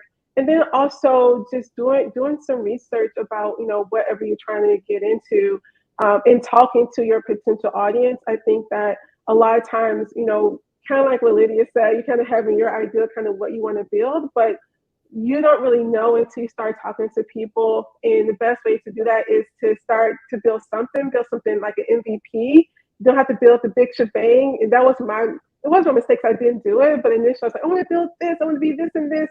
And my advice was like, no, you want to build the beta. You want people to, you don't want to build the big shebang, because once people start to test it out, they may not like every component of it. So you want to build small and they kind of grow based off of user feedback. And so day one, I was always talking to filmmakers about, okay, I'm building this platform for you. What do you want to see? Talking with potential customers. Okay, I'm building this platform for you too. What do you want to see out of this platform? And so talking with customers, talking with filmmakers, and tweaking here and there, I think that has been the success for us over the years. I just want to plus one what Deshauna said about talking to your customers, and to expand on that a bit, finding who your super fans are early and iterating with those super fans, and then think through how do you scale your product, your business from those super fans to mass market. Will give you a better sense of your trajectory and some of the hurdles that are along the way. And that might allow you to pivot when, inevitably there's circumstances that might change for your business, and you'll have more clarity in terms of who your target audience might be over a longer period of time. Absolutely. I really appreciate how many different ways people come to the end point of what they build, and how not radioactive that might be, as much as that will evolve so many times as you are starting to really test and probe the end of these ideas. And I think it's incredibly valuable to have people in your network who maybe have been there before, but it's also incredibly valuable to have people in your network who maybe are not as easy to convince on the power of what you've got. And I think as you're starting to have those conversations, being able to take on those next steps and to really take them to heart, they are gifts. That's always advice that I would give to entrepreneurs as well. But really, it's been a gift to be with all of you in this panel. I know that we've only really scratched the surface again. I am looking forward to, Roy, at some point having a longer conversation about representation in the metaverse with you. I'm looking forward to seeing how Yik Yak, starts to create that really responsible growth on college campuses. Lord knows we've had way too many stories in the news about, some of the other platforms going a little bit too off the rails in terms of, some of the content there. Deshauna, I'm really looking forward to seeing where your work with documentarians and with sort of news goes. And Jordan, I see you every day. I'm very excited that we get to work together on some of the newest corporate innovations across sort of like Fortune 500s. But in the meantime, thank you all so much. I implore the people who are watching this to please continue reaching out, continue networking. I think you've seen all of our LinkedIns at least once by now, so get on it. And of course, we definitely continue to support and stand with all victims of conflict around the world, Ukraine and everywhere else. And I'm very excited for the future. Christine, back to you. Thank you for putting this group together. Honestly, the pleasure is all mine. Thank you so much for the insights. I mean, it wasn't enough time. There was so much being shared. So we had to do this again. Thank you so much and have a blessed day. And thank you again and again and again on behalf of the Afro Future community. It was a pleasure to have each and every one of your perspectives on this dynamic panel. Thank you so much. Till next time. All right, ladies and gentlemen, there you have it, our amazing speakers for the second panel. What an amazing insight, the corporate innovation ecosystem of the future. Of course, there was so much discussed in that 45-minute window, and I'm seeing a lot of comments. There wasn't enough time. Again, we have shared their LinkedIn handles. Again, I want to give a shout out to Meta. I know we shared 2 amazing articles from Meta during the previous email announcements for you guys to check out. Please feel free to see those articles. One was called Race Data Measurement and Meta's Commitment to Fair and Inclusive Products. And the second one was following through on Meta's civil rights audit process. Really great 2 articles on that. So the team will be sharing. And of course, as mentioned before, LinkedIn handles for every single speaker on the panel was shared. So feel free to network with them via LinkedIn and follow up, because I see a lot of people are saying they want to follow up with all the speakers on this panel. With that said, I know we're moving right along to our next speaker. I'm so excited to introduce him for the next session. We have the wonderful Michael Swatmanis, Chief Engagement Officer at the Obama Foundation, will be joining us next in the next 30 seconds. I'm so pumped for this. Let's get the countdown and get ready for our next amazing speaker.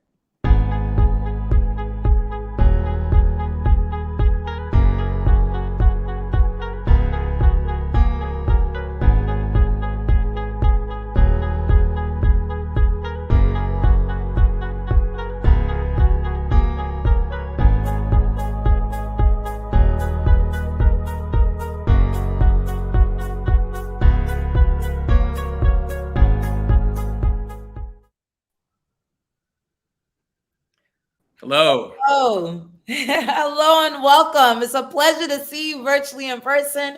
We're so excited to welcome you to this edition. I won't take any of your time. I'll pass it right over to you. And thank you for accepting the invitation, Michael. It's really an honor. Over to you. Thank you, Christine. So everyone, I am the Executive Vice President for Civic Engagement at the Obama Foundation. And I'm here because this is what you all do at the Afro Future Summit is what we do at the foundation. We're celebrating where we've been. We're examining who we are. We're taking a clear-eyed look at where we're going, and it's an honor to be with you today. And I hope it's reciprocated. When I'm sure somebody heard the Obama Foundation's coming, you saw this, brother with big ears. You're like, oh no, it's just me. It's Mike. That's all right. We'll get him here next year. But I am working for Barack Obama every day. I've known him for a very long time. And I was with him back in 2007 when he was just a junior U.S. Senator from Illinois. I mean, pretty much nobody had heard of him, right? Then one day he announces he's running for president. And most Americans had no clue of who he was. And so, the first question is, who is this guy? Second question is, there's a guy that named Stratmanis. I can't throw stones. How do you pronounce his name? But this unknown leader, he had a vision for change. And we also had at that time an innovative way. We had a tool. There was this emerging technology. And so we used a state-of-the-art, at the time, digital strategy that had never been tried before. It was a risk, and it worked. In August of 2008, I remember November 2008, Barack Obama became the first Black man to win August 2008 to win the Democratic nomination for president. So you know where it goes from there. And I think this digital strategy, it helped this unknown guy win nearly 70 million votes in the 2008 presidential election. So look, there were many factors, right? He was charismatic. He was intelligent. He had a message people believed in. People were ready for change. but we brought people together in a way that no presidential candidate had done before. Now, this was before all these platforms that we see today even existed, and many of us exploded. This technology empowered us to do many things differently. Fundraising apparatus that showed that grassroots small donors could even be, small dollar donors could even be more impactful than the large dollar donors. It allowed us to build a volunteer operation, the scale of which had never been seen before. Now, other candidates had the same access to tools like emails, text messages, online video, social networking. All this was public information, but President Obama figured out how to use it more effectively. So let's fast forward 4 more years to 2012, when the Obama campaign was able to build on the technology it used 4 years earlier. They unveiled to something that people at the time called the holy grail of digital campaigning. There's this new online platform called Dashboard. This platform, it aggregated information about potential voters that could be used to build an even larger volunteer base, able to pinpoint precisely which potential voters would support Barack Obama, which were undecided, and if they hadn't made up their mind yet, why not? Dashboard allowed volunteers to do phone banking, organize events, talk to campaign leaders from their laptops and smartphones. All this sounds like, pretty, old school stuff right now. But at the time, it was transformative, and President Obama won the election again in 2012. Why do I say all this? It's because the Obama Foundation is here to build on and extend this legacy of innovation through technology. We are making technology the centerpiece of the Obama Presidential Center that will preserve his legacy. So, talking about the Obama Presidential Center here, let me talk a little bit about what we're building, because I want you all to come make that trip to Chicago and come see it. In September, we broke ground on the 19-acre development on Chicago's South Side, situated within the city's historic 500-acre park, Jackson Park. Now, this center isn't going to be my father or your father's presidential library with tall stacks of books and imposing oil paintings on the wall, tiptoeing around, and you have to talk all hushed. The Obama Presidential Center will be the first fully digital presidential center. It will have artifacts as part of museum exhibits on site, but, and I worked in the Obama administration, so I know this, 95% of the presidential records of the Obama administration were born digital. Photos, videos, word processing documents, tweet, emails, and other common digital formats, all this is preserved. And this was a first nearly fully digital presidency, so we're going to make our archives fully digital as well. That's going to create more transparency and access for scholars around the world, not just those who wish to make the trek to what I think is the best city and the best part of the city in the world, the South Side of Chicago. But if you're not there, they'll be available to you. But that allows us to prioritize the use of public space to make the experience at the Obama Presidential Center more exciting. We're not going to have this big vault with the documents in it.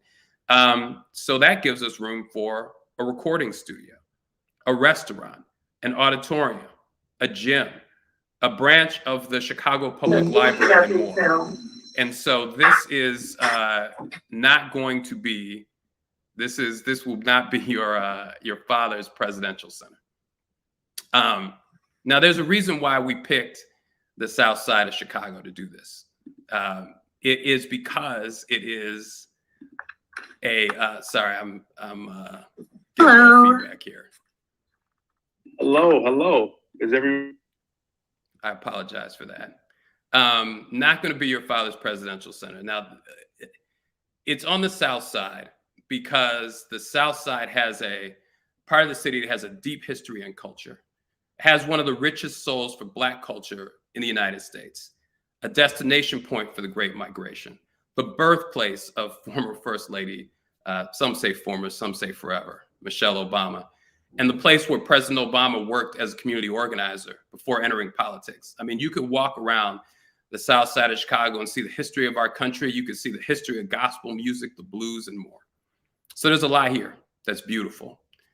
It is also a community that's faced a tremendous amount of adversity. historic redlining, segregation, and has felt the consequences of structural racism and suffered the decades of economic underinvestment. And today, that same neighborhood where we're building the center is virtually a digital desert. I mean, the folks there are connected to the internet, but they are disconnected from the economic and creative opportunities that so many take for granted. We intend to change that. So we're committed to bringing this to the South Side, a technological gem that will serve as an economic and creative engine to fuel growth. So look, we understand the power of digital technology and getting our message out. But we also know that many of our people, many of our neighbors, particularly young people, are way behind the digital curve. So how are we going to fix that? Well, we're committed to creating power and inspiration for young people and giving them a sense of hope by actively training them, empowering them with tools, and connecting them with people who can help bring their solutions to life. We are building a digital space where everyone is connecting and learning from one another. So one of the things that I see working right now at this foundation is we are training leaders in our own backyard and around the world to solve the problems that we're facing today. You could say we're right now, as we speak, creating a sort of digital LinkedIn of change makers around the world. So somebody who's working on urban farming on the south side of Chicago could talk to somebody who's doing urban farming in Kigali. Or they may all come to a conference on urban farming at the Obama Center. Or they may not come physically, but still learn from each other and leverage the network that we're creating digitally. You know, one of my colleagues, a woman of color named Gabi Fraga, she runs product and technology for us at the foundation. She's both our CT and our CIO. And her role and our partnership is critical because we want to have the most innovative, integrated process possible from a digital standpoint in everything we do. At the same time, we are prioritizing our tech inclusion strategy, which is a continuation of an initiative President Obama started in the White House. It's all about bringing people of color into the tech industry. And it was just great to see that panel with people from our administration, our alumni like Roy Austin, and the roles that they're playing now. If we're going to be effective around the world, we have to make sure that everyone is represented. So bringing everyone along, that's part of what the Obama Center represents. It's investing in technology, and we're reaching out to others to invest with us. So we're currently in conversations with technology companies that can contribute to the resources needed to bring the South Side in line digitally with the rest of the city. Now, you don't have to come to Chicago, although we certainly want you to experience the center when it's up and running. That offers us an opportunity to extend President Obama's legacy to you and to change makers around the world. We're hoping that entrepreneurs and influencers, that would be you, can benefit from our digital experiences and use our successes and our failures to chart your own course. So look, from 2008, from before 2008 and into 2012, to being the first Black president, to building, to having the first almost fully digital presidency, to building this incredible presidential center, I think we all know it's never easy when you're the first. It's always a challenge when you're trying things that haven't been done before.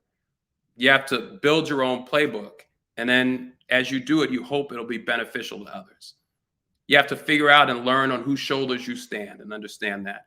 And you have to have a vision for the future and ask other people, invite others to join you to create what we don't see today. That's what we're doing at the Obama Center. That's what we're doing through the Obama Foundation. That's what this Future Summit is all about. And at the end of the day, it is not to us about the technology. We see that the future is in our people. And we know that engaging them with technology is one of the best ways to help them find and leverage and broadcast their voice. So that's what we want to do. That's what we intend to do. We hope you join us in this effort. And thank you so much. Christine, back to you. Thank you so much. I mean, what a way to just not only inspire us about what's happening at the Obama Foundation, but also show how you're moving ahead I mean, the first digital center. I mean, this is amazing. So thank you again. I know we definitely will be following up with you again, Michael. I see a lot of engagements on the chat feed, and it's an honor to hear how you're pushing our people forward and pushing the efforts. And of course, you made a call to action here. Ladies and gentlemen, you heard it right here first. So make sure to get on it, get on the website. And of course, it'll be an honor to stay in touch with you for next year. Thank you so much, Michael. Thank you. All right. Ladies and gentlemen, there you have it. What an amazing, amazing contribution from Michael from the Obama Foundation. I see, again, the engagements on the chat feed. Let's keep the energy up. We'll definitely be sharing more information from the foundation via email and social media so you guys can get involved, because I see a lot of questions and comments and great feedback. So thank you so much, everyone, for that energy. Let's get the countdown ready. Our next keynote speaker is joining us, and you know she's a veteran speaker from the GSC family. She's always killing it. I know people always ask, I want to hear about the trends. I know Dr. Lisa Coleman is going to shock us with the trends. She is here, the one and only Dr. Lisa Coleman, the inaugural Senior VP for Global Inclusion and Strategic Innovation at NYU, will be joining us in the next 30 seconds. Get your energy up because you know you're going to be wowed. Let's get ready, everyone.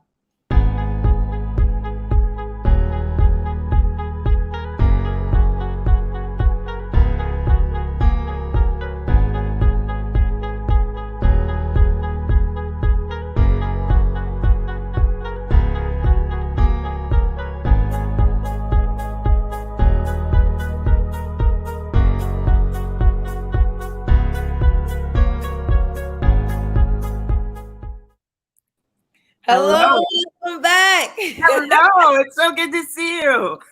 Ditto. I want to get too gushy on this session, but I'm just so happy to see you, as always. Thank you. Fantastic to see you, Christine. A pleasure. Honestly, it's all mine. And on behalf of the whole community, as always, it's such an exciting time to see you again. So I'm going to pass it over to you. I know you're going to crush it with your PowerPoint. Like you always have all the facts, all the trends. Over to you, Dr. Lisa Coleman. It's an honor. Pass it over.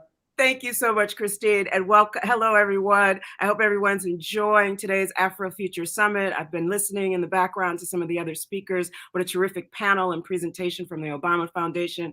I hope everyone is taking care out there. Today, I'm going to talk a little bit about innovation and our futures.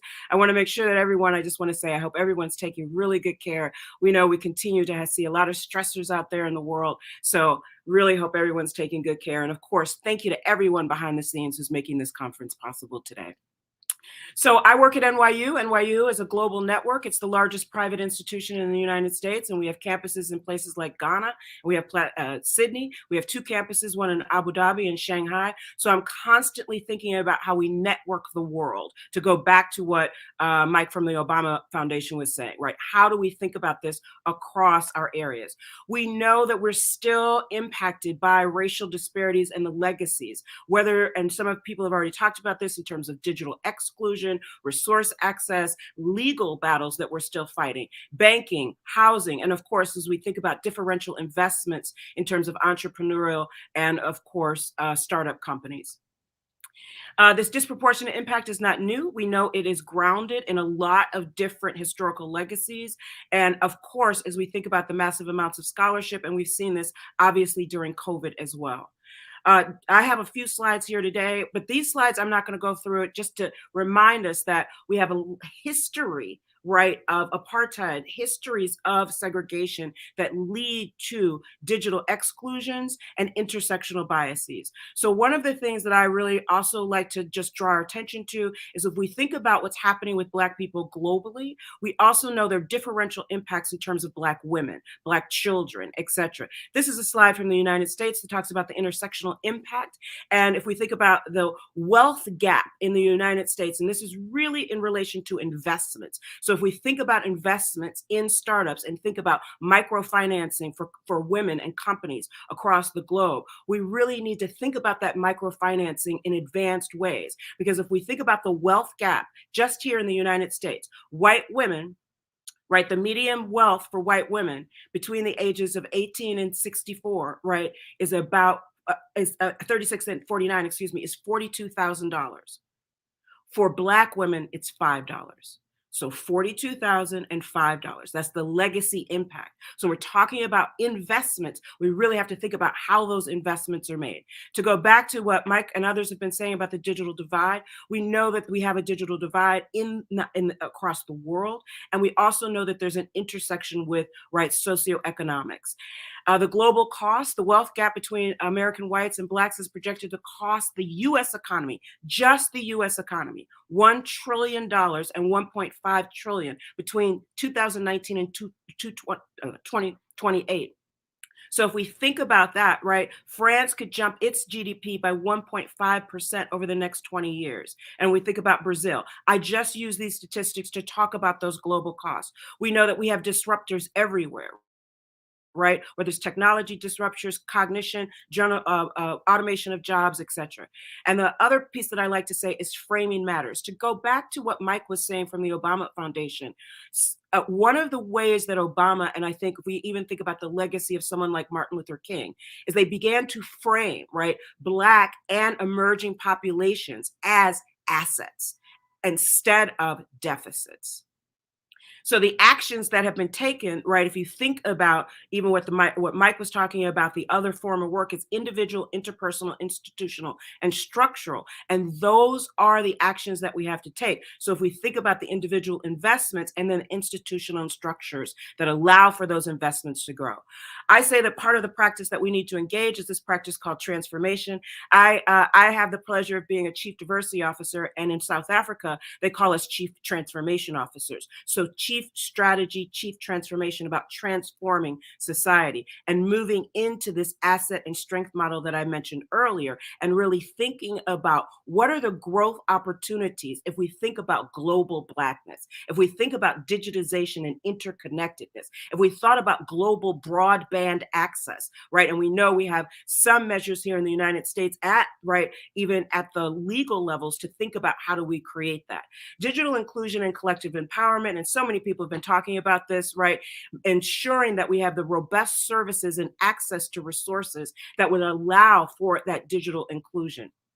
The digital collaborative revolution, and since so many speakers have talked about this before, I'm not going to go into as much detail as I normally would. But if we think about data science, hackers programs, this is part of what we call the collaborative revolution. And to go back, right, our work at NYU, for instance, we just did this very large hackathon, and it was a global hackathon, bringing together people from Ghana, people from Abu Dhabi, and people from the United States to hack on and to solve problems that face society today. And one of those was to really think about digitization and access in terms of next steps.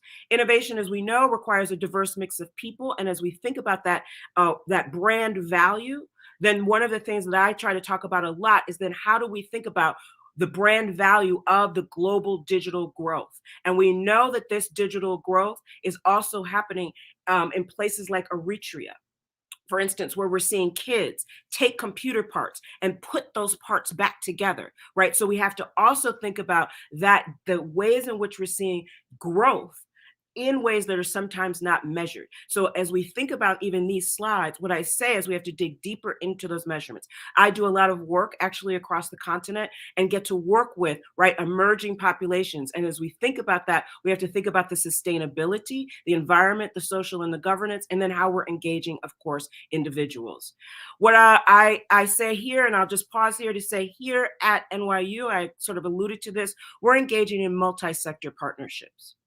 Everything from thinking about the creation of cyber academies, and some of you may have heard about these cyber academies with the government, to funnel and create new pathways and pipelines for individuals, to really think about multi-sector partnerships with organizations, right, like Zoom. One of the reasons you're able to put your pronouns into Zoom today is because of NYU. We had a partnership with, right, Zoom to make that happen. And as we go on, of course, we continue to do these partnerships. I heard earlier about archives. We have a new partnership to really think about archiving the work of Black women and digitizing that work, because we know globally there is no digitization of that work. Tapping into transgenerational opportunities, I cannot say enough about this. Later, I have a slide that'll talk about the Senegal project, which is a project where grandmothers are teaching young people right? About health and wellness around their bodies. And young people are teaching older people about how to use technology in an organization called Teen Years. So when we think about generations, what I say is, what are the opportunities? And to go back to what others have said, there are lots of opportunities, but far too often we stereotype the generations. And if we're going to think about Black possibility, we know that those generations, our time is now, as Stacey Abrams has said. And if we think about the legacies of media, I was so glad to hear Mike talk about these legacies, particularly in the Obama administration. But we know that Black people have used media in really strong and positive ways. Prior to the Obama administration, decolonialism, abolition, the civil rights movement with Fannie Lou Hamer and people like Martin Luther King Jr., etc., using the media to transform, to change society. So how do we continue to do that? Obviously, Obama, Black Lives Matter, and thinking about, I cannot say enough about digital archives, because digital archives allow us to collect that information that can rectify the histories that and actually record the histories that have been lost to allow for greater investments. And we can think about the museum, the new museum focused on people of African descent here in the United States. The opportunities are endless. The combined Black spending by Black households has increased, many of you know, by 5%, outpacing white households by 3%. Right? The median age of Black Americans is 34. They're a decade younger. And thinking about the medium, and we think about the growth opportunities in emerging populations, if you go back to that generation slide that I just showed you, what we know is people of color. There are more people of color, more people of African descent, more people of mixed descent, including of African descent, in those Gen Z and, of course, Alpha populations. And they are 12% more likely, right, to use their phones, and 3 times more likely to use their brand to think about social causes, right? So if we think about the investments from organizations, we think about the investments in terms of changing society, and wooing the Black consumer is a $300 billion opportunity. So just investing in our own companies, let alone investments from outside, we can drive the impact and outsized profits in terms of those investments. The New Different is an article that I wrote, which is about thinking about what we can do differently. Instead of people keep saying we're going to go back to the new normal, I say it's time to think about differently. Afrofuturism, right? As we think about Afrofuturism, I love the Afrofuturists. For those of you who are not part of that organization, you should really think about joining and thinking about Blacks in robotics, right? What will representation look like in terms of AI? We just started a new AI center here at NYU, focused on, right, looking at the intersections of race and gender to think about what will algorithms look like in the future. We also have a new project actually also looking at robotics. As we think about the new, different, and sustainable possibilities, I already mentioned the Grandmother Project in Senegal, building Black wealth. I already talked a little bit about that. But one of the things that I like to talk about is space travel. If we can go to Mars, we can make a difference. Right? And we can invest in things differently than we have in the past, and think about those Black futures. And that is what we're trying to do here at NYU. So again, thinking about partnerships with organizations like Black Girls Code, right? And investing in those partnerships to move things forward. Collective work, and sometimes we are atomized in our work, and the collective possibilities are endless. I end with these 2 quotes. If you're silent about your pain, they'll kill you and say you enjoyed it, by Zora Neale Hurston. And so we have to, of course, continue to articulate, and congratulations to all of the people on the panels, et cetera, who've been talking about where we are.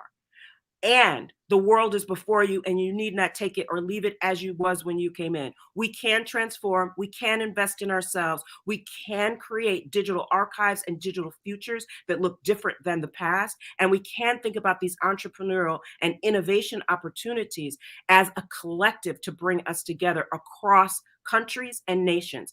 Again, I think the best work will happen across these sectors and bringing multi-sectors together. Higher education with government, with corporations. If we're going to solve big problems and really think about access and resources, we're going to need to bring those types of organizations together.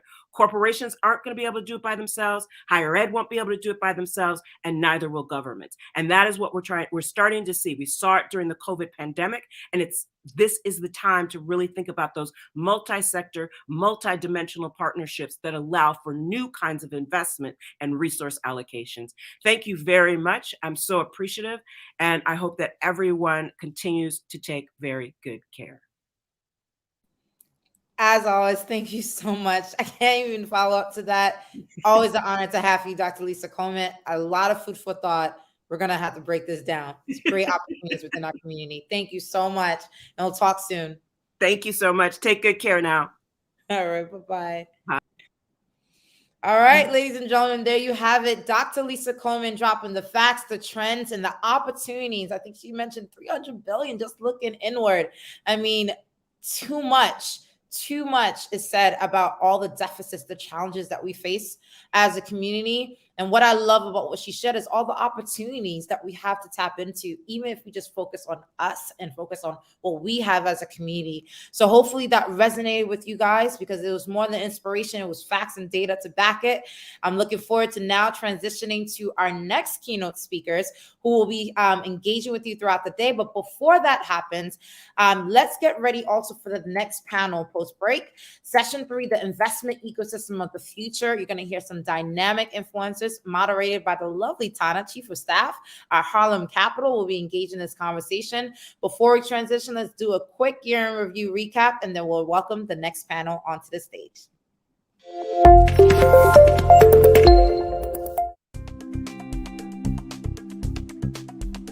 I start by saying that there are multiple different conversations that comes when it comes to future work trends. One thing that I always find really interesting is how many people kind of all agree that this is the time for Africa to shine and there is a lot happening out there, but no one has really taken the step to do anything. So it's very heard this question where you're applying for the job, they say you don't have any experience, but you need experience to have experience. With all the measures of caution back to normal in order to keep our societies functioning. Hello all. Thank you for attending this great experiment, and thanks for having me. It is an honor to be a keynote speaker for the first summit where the audience does not have to wear pants. I want to reframe artificial intelligence, reframe AI as a potential remover of fear and not the cause. I'm sure this is something that we hear a lot in our various businesses and our conversations, that AI is going to be this global catastrophic risk and end us all, especially if you're fans of sci-fi. So the blockchain and cryptocurrencies represent a whole new different world. It's like a different universe in which we get to write the rules. So in this particular photo, we did a documentary about what quarantine looked like in Hangzhou, China, when COVID first hit. And we were able to play that experience with a group of our colleagues and peers, watch it and discuss it together inside of VR. AI and quantum computing and brain-computer interfacing and the future of computing, it's all based on mastery of matter at the nano scale.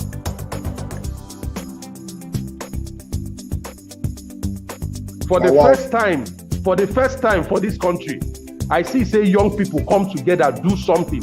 Nobody talk about the kind church where they go, the kind God where they pray to, the tribe where you come from, the language where they speak, the clique where you did, the economic class where you did. I just did for everything just they happen like clockwork. So, you have a lot of young people who are getting into positions where they can influence more things happening for us in the tech ecosystem. And I think that is great. Yeah. Somebody passe $1,000 par mois. Qui va combien de jeunes qui carrent fort li? Ou bien on peut parler. On l'autre bagarre. On peut écouter maman en Haïti. Pour ouvrir une compagnie SA, faut ouvrir un compte en banque dans BNC avec 100 000 gouttes sous lui. L'on fin ouvrir compagnie ça, ou al dans BNC yo dou faut rouvrir l'autre compte encore. Ça qui avec 100 000 gouttes là.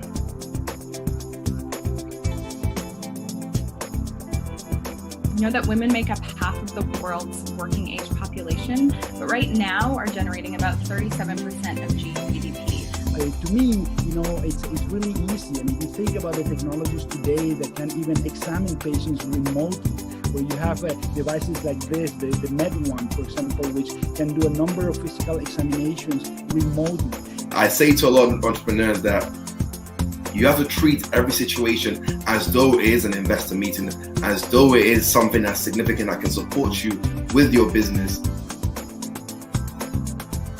have the world's first and largest digital accelerator. We have been running digital accelerators for the past 6 years. So we're so excited again to bring you this program virtually so you can still engage with this content.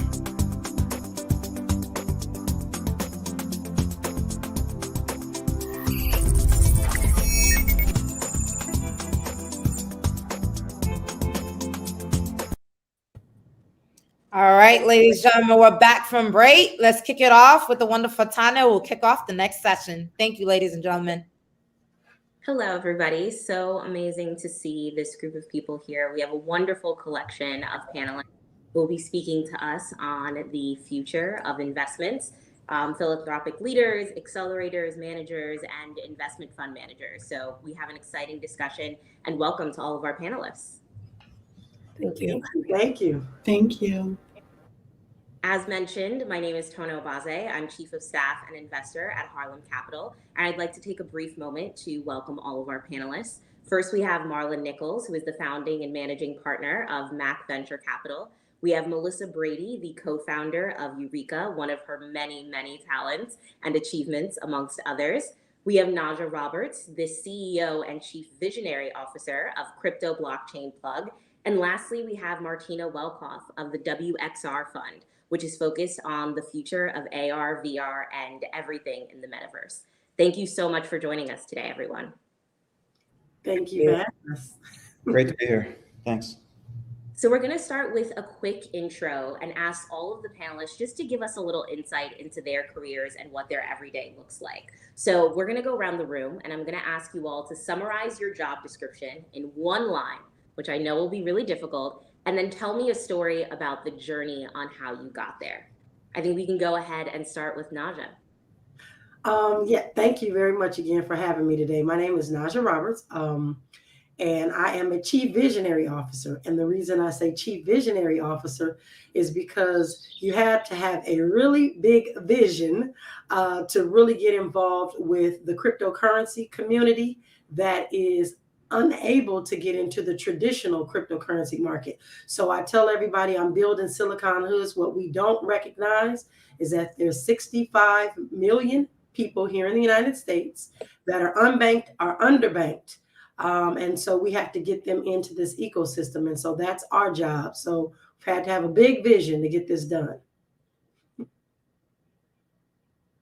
Really exciting. Thank you so much for sharing. We'll move over to Martina. If you could tell us about your job description and how you got to where you are today. Sure, thank you so much. So my one-line job description is sourcing excellent companies, investing in them, and supporting them, to boil it down. And I am very much an entrepreneur at heart. I came to venture via the founder journey. I started 2 companies prior to this in mobile gaming and a VR studio. And, I just really felt called to direct resources to underrepresented founders because of my own experiences and what I was seeing around me and the disparities in the venture capital world. And so decided to raise a venture fund a few years ago, not having any clue just how difficult it would be, but was the best decision of my life. So glad to hear it, and we're glad to have you as part of the community. We'll move over to Marlon. If you could tell us a little bit about your day job and also the journey that you took to get there. Yeah, very similar to Martina. I try to find incredible founders building amazing companies, invest in them, and help them to create those ideas or turn those ideas into amazing, profitable companies. My background, I've had a 22-year career in venture and technology. The first half was split evenly between operating, helped grow a company into Europe and then sold it. And then the second half of that first half was in consulting, first post M&A integration work, and then strategy consulting on the media and entertainment side. And then I started my venture career at Intel Capital, 5 years there, and then decided to leave and start my first fund, which is called Cross Culture. We merged Cross Culture with another fund called M Ventures to create MAC, M Ventures and Cross Culture. And we're now investing out of our second fund, Mac branded fund. Very creative on the naming front. And we'll wrap up with Melissa. If you could tell us a little bit about what you're currently doing today and the journey you took and the things that got you there. Sure. Well, honored to be here with such amazing people. My tagline is one goal and many roles. So I have multiple roles right now, but my primary goal is to help what I call new majority entrepreneurs scale and grow businesses to bring economic parity to our communities. I serve as a professor at Georgetown University McDonough School of Business for graduate students. I am the co-founder of Eureka, which is a small business tech platform, and I am general partner of 1863 Ventures based in DC. One goal and many roles. Honestly, I think all of us may have to start using that one because I'm sure everybody on this panel has multiple positions that they serve in. And I think what really unites all of us is that we're using those positions to impact communities and to center diversity. So thank you all for the work that you've done. We're going to kick off with a question for Melissa. When you think about Eureka and we're in the digital world, I want to talk to you about how the digital world is impacting communities. So throughout the pandemic, of course, we've been living in a remote world, and COVID has disproportionately affected communities of color. But there's also been talk about the fact that doing business virtually can actually help level the playing field for diverse professionals, especially in terms of founders and investors raising capital. So I would love to hear your perspective and experience on how living in a more remote world has benefited diverse communities or even impacted them negatively. Yeah, so from the Eureka's perspective, we are a platform that provides coaching, content, and community to entrepreneurs with specific focus on women and entrepreneurs of color. Of our over 18,000 members on the platform, we know that this access to digital actually allowed over 90% of them to survive because they had an online presence. They figured out how to move and pivot quickly from offline to online sales. They were able to overcome, for the most part, some of the hurdles and challenges around algorithms, et cetera, as they were using images of Black and brown people to make sure that they did not get filtered out. But they also got caught up as places like Facebook and others changed the algorithms and changed how things could happen, and they did not make them aware, and the patch is just not that easy. And so we find, at least amongst our entrepreneurs, that they have been able to successfully leverage technology, and in some cases it's allowed them to advance their business because it's reduced overhead costs, it's allowed them to improve their margins, and it's expanded their customer base, which ordinarily would have been maybe at a retail store or some other kind of distribution channel which served as an intermediary. I think, however, they can only do as much as they have access to. And so financially, their internal investment in the use of technology around database management and CRM systems is limited because those are sunk costs that most investors don't want to talk about and don't necessarily want to support. And so for some of them, that scale and growth around data management has been slow. And I would say, at least for our entrepreneurs, less than 20% of all Black businesses right now, we know it's growing, are tech companies. And so the majority of businesses I'm speaking out about tend to be CPG companies, healthcare, ed tech, beauty products, health. And so, having access to data and managing lots of customers and multiple supply chains is pretty critical. So I think they have done well and leveraged that, but certainly still incur bias. If I look at it through our portfolio lens from an 1863 Ventures perspective, I would say we've had a 95% success rate post-COVID because of their, I'd say, pre-COVID understanding of the importance of being in digital, whether that is internal management and something as small as making sure that all documents are signed via DocuSign and making sure that those are set up, all the way up to how do I now master these multiple channels of social media and other things to deliver content so I can actually have client conversion. So I think for the most part, we've made it there. I want to defer because I will say we see lots of challenges, but I want to defer to more crypto and metaverse experts because we know as that world expands that there is bias. I will say that we still have conversations, unfortunately, with our entrepreneurs of, do I put my picture up there? Do I want my picture up there? Can I have, what is the overload of how many Black images, knowing that I need multiple customers if I want to see myself in a more traditional retail channel? So I would say, in summary, they have used it well, but they are mindful of some of the ongoing challenges and persistent bias of how do they expand their growth when we start talking about the metaverse, and how do they manage that from a marketing perspective moving forward. Thank you so much, Melissa. I think one of the most beautiful things about diverse founders and entrepreneurs is their ability to take adversity and really turn that into a catalyst and motivation. But you were right to point out the nuance that all exists within the larger environment and how much it's supporting them. So we will be getting to both Martina and Naja to speak a little bit about the biases in the digital futures that we're seeing. But before we go there, I think one population that has really spoken about the way that the digital future has helped them break into the venture space has been the African community. And I know, Marlon, you have a number of African investments, and I wanted to talk to you a little bit about the opportunity in the space. There's been new startups budding up in Africa, more capital going there from US investors, and I think many more people of the diaspora returning to Africa to engage with the community. So from your perspective as an investor, how have you been approaching learning the new environment and also opportunities in the new markets in Africa? Yeah, it started for me. It started, I want to say 6 years ago. I made my first investment into a Kenya-based company and started learning about the ecosystem there. But it took a while after that before making the second, third, fourth, fifth, and sixth African investments. And what happened was in Mac Fund 1, we were fortunate to meet a Nigeria-based investor that basically, took us under his wing and introduced us to the ecosystem, and also helps us to vet opportunities as we see them. They just have a much better and a way more grounded view of what's happening there because they're in it. So it's always good to go into something when you got a Sherpa. So that's helpful. But generally speaking, Africa I think is the youngest population in the world, right? Average age is 18 or 19. They're tech forward, mobile first, mobile only, actually. And it's such a closed ecosystem. It's weird to say closed ecosystem because it's an entire continent. But once something happens there and it starts to pick up steam, it's very difficult to dethrone or hurt that momentum. So, which is what you've seen, I think, with a lot of the fintechs that are coming out of Nigeria specifically, right? They're not doing anything different from the fintechs in the U.S. per se, but the population is so sticky, right? The customer base is so sticky that the only way that you're gonna be able to play in that market if they start there first and pick up traction is to buy or partner. Right. And so that's what we're seeing.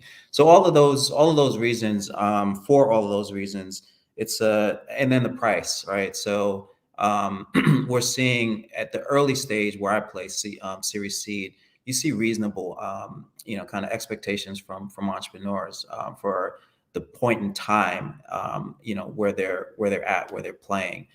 So you can, it's almost like rewinding the clock and going back to the good old days where valuations were reasonable at the seed and Series A stage.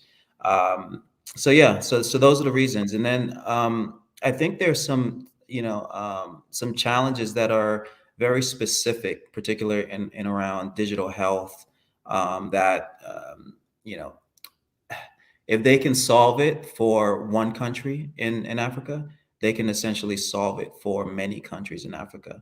We've got a portfolio company right now, Fire Recode, that's launched in 4 countries all at the same time, right? Because they're bringing this digital health solution that just makes sense across the board.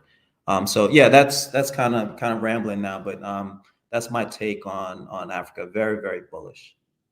Thank you so much. I mean, I saw so many synergies between your response and Melissa's in terms of the partnerships that are necessary, whether it's between entrepreneurs and the people supporting them, or whether it's between investors. And I think partnerships are essentially very essential when you're entering new spaces, which I think transitions us really well to speaking to Martina, who, I mean, your fund is all about the future. It's all about what's coming next. It's all about where we're building into, especially in terms of AR and VR. So as we build more in the VR, AR, and AI space, is there a way that we protect from the biases and disparities that we see in our present world from entering this new environment, virtual environment that we're creating? Yeah, thank you for that question. It's a big part of, it's really the core motivator for us existing as a fund. As Melissa rightly pointed out, there's a lot of risk of the same old patterns and the same old bias being repeated in the metaverse. I think there's a lot of promise, and that's been talked about, and I believe in that clearly. I'm in the space for a new way of thinking, not just about the technology, but about the culture that surrounds it, the leadership, the norms and funding. I think we can disrupt that in a more meaningful way at the foundational level in these nascent stages than in the years ahead when things are solidified and we have to sort of retroactively correct for what we've seen happen in other tech cycles, the disparity and injustices there. However, that's not going to happen without applied energy and intention, and most importantly, in my mind, capital flowing to the creators, to the founders, to the underrepresented founders that can really build the products and build the businesses that ultimately shape what the industry looks like. And so I think there's some really important conversations happening on the policy side. There's some great conversations and research being done around the ethics of the space, and all of that is important. But unless we couple that with capital flowing to diverse founders, to people of color, to women, and supporting their businesses at every stage to grow and scale in a meaningful way, I think a lot of those conversations will fall short. And so funds like Melissa's, funds like Marlon's are so important, the work we're doing at WXR as well, to make sure that those founders who are building excellent companies and coming from different communities, coming from different perspectives than the white male companies we see funded most often, have access to resources. And that also goes for tools. I think capital is a big part of that, but accessibility around the tools that folks are using to build these products is also really important. And a couple quick examples from our portfolio, Shapes XR is a very accessible tool to start building three-dimensional environments and to start collaborating across geographies. It's all virtual. And it, again, to Melissa's point about kind of that foundation in understanding how to build businesses virtually, I think there's tremendous opportunity to unlock there. And another one of our companies, Scatter, is trying to democratize volumetric filmmaking. So being able to create volumetric content at a much lower cost, at a much more accessible level. And they're also producing content like The Changing Same, which won the Tribeca Immersive Narrative last year and is about historical injustices with Afro-futurism and magical realism woven in, just really beautiful story told by people of color. And I think that's an important component of all of this as well, is making sure that those stories, making sure that those communities are represented at every level of this foundation. And then just to reiterate and make sure that the capital flows to support those efforts. Thank you so much, Martina. I think you said it best. Capital really creates impact, and we're all here because we believe that. And I think some of the things that you also pointed out was the fact that when you back diverse founders, they often build inclusive businesses regardless of what industry they're building in. One of the things we say at Harlem Capital is that we're industry agnostic because we genuinely believe that the diversity and the inclusivity will flow through to the end customer regardless of where a diverse founder decides to build. And largely, I think the most important nuance that you pointed out is that we can all have faith in the industry. I mean, I have a lot of hope from the diversity of the people on this screen, but without capital and without action and without work, that faith and that hope and these discussions will not go anywhere. And I think this is a great segue to our Chief Visionary Officer, who's building in the future and hopefully envisioning a much more equitable future for all of us. I would love to talk to you about equitable wealth generation, because I think at the core, that is something that unites everybody on this screen. There's been a lot of discussion around crypto and blockchain and its ability to empower diverse communities to lower the barriers to entry. But when we think about the number of people who are underbanked in Africa, who are underbanked in America, we really want to take a step back and make sure that there's access and opportunity for everyone. So what steps do you think are necessary for diverse communities to be able to take advantage of the wealth generation in the crypto and the blockchain space? And if you can also speak to what steps do you think need to be done by the community, but what steps do you think need to be done by the people who are creating these ecosystems? Thank you very much for that question. So I find myself in a very unique space, and I just want to thank all of you for ensuring that money is flowing to diverse companies to make some things happen. I'm in a unique space because I've been an entrepreneur for 26 years. And for the very first time, I actually opened a company called Crypto Blockchain Plug that was not really centered around, and I don't want to say it like this because we definitely need money, but it was not based on monetization of the community. And the reason I say that is because we have this brick and mortar cryptocurrency exchange. You have the digital space, and you also have the folks on the ground, the people that, yes, they have access to cell phones, but they're doing a lot of the wrong things in the space because they're not learning. And so we were opening up this space thinking that everybody was going to run to us to get this information so that they could do these things correctly, so that they wouldn't be scammed. It's just all these other barriers that are happening, only to find out that people aren't willing to pay for a service that they don't think that they need. So I'm going to say that first. So what we had to do was come back and figure out how we best serve our community that is into the cryptocurrency and the blockchain, but they have no idea what the terminology is. They're just doing it because the person next door said to do it and kind of getting involved that way. And so what we started doing is really buckling down the last 2 or 3 years to make sure that we actually had a model, almost like a McDonald's, that we could pick up and put in every single inner city across the United States, because our community is not getting it. And while the money can flow and do all those things, if the money flows through our community and goes right back to individuals who don't care about our community, then we're back at a disadvantage. And so what needs to happen is, I really feel like what we've been doing is making sure that we're hands-on with the community, that we have boots on the ground, that we are also really understanding the key issues around mindset of our community, because they can get involved in all these things, the metaverse, NFTs, all these things, and then find themselves back where we are today, which is only less than 1% of the wealth. And so we've really got to start to reach and get into the communities that are getting engaged in this digital and tech space and all these things, and make sure that they have a foundation. And I can't say it any other way. It's no way for us to continue, even though we're going into this whole internet space, and we've seen what has happened during COVID.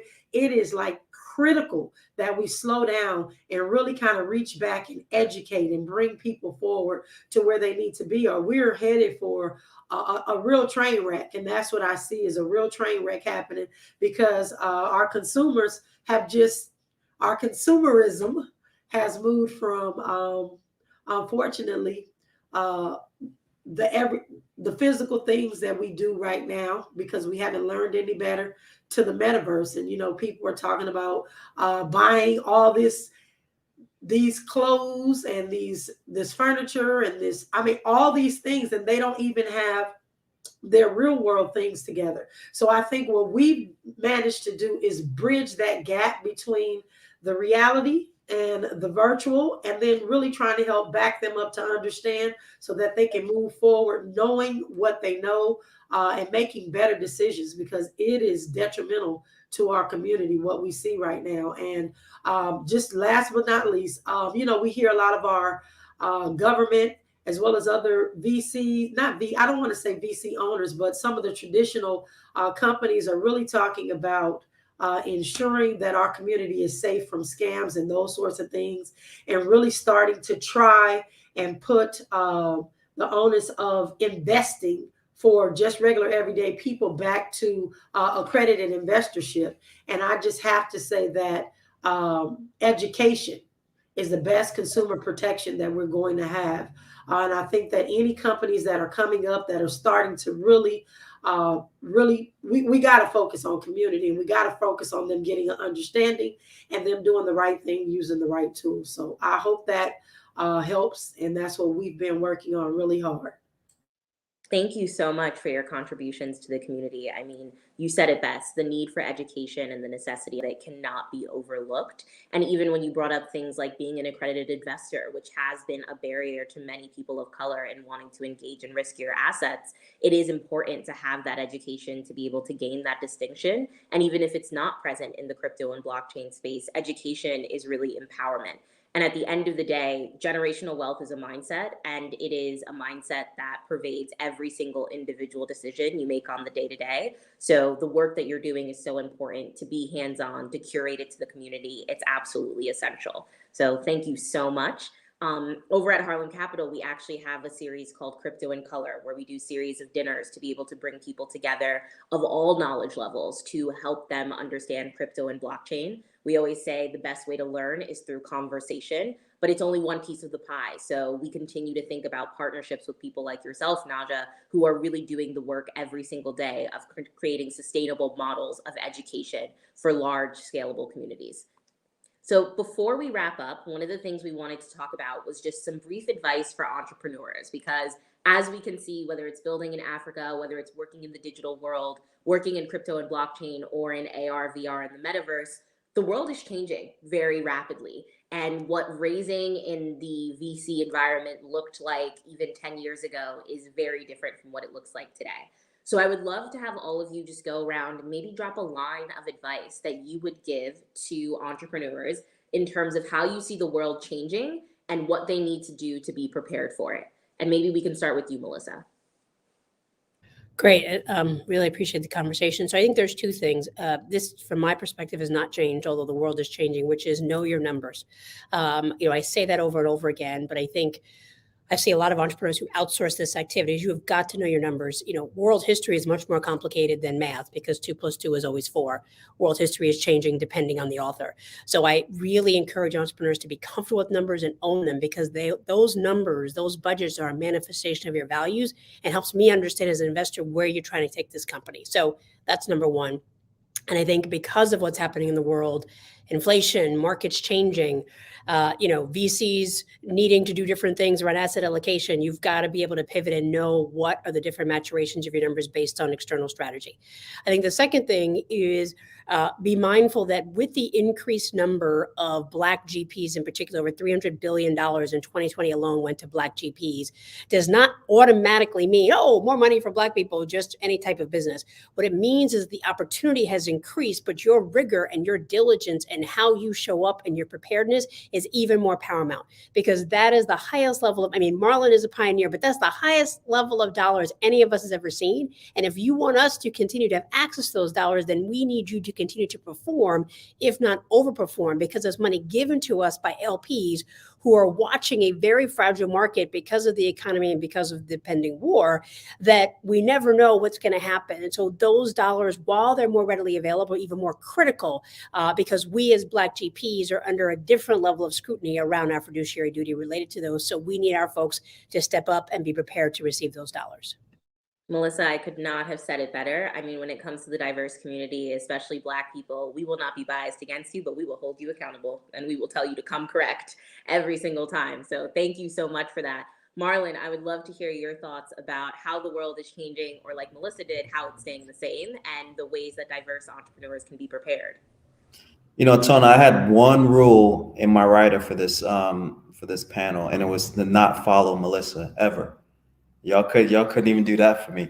But seriously, she said a lot. I guess the only thing I would add to that is, the more things change, the more they stay the same. Business fundamentals are always going to be at the forefront for any investment that an investor is looking at. And great companies will get funded in all environments, period. Right. So the best thing that entrepreneurs can do is to keep taking steps forward, one foot in front of the other. Always be building, always be creating, always be moving forward, because the only thing that will guarantee you an investment at some point in your entrepreneurial career is that you've built something of value that others see as something of value.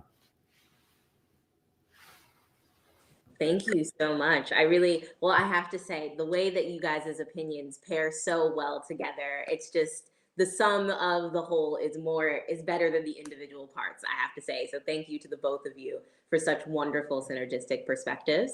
And I guess we can kick it over to Martina. I mean, you're seeing the world change every day.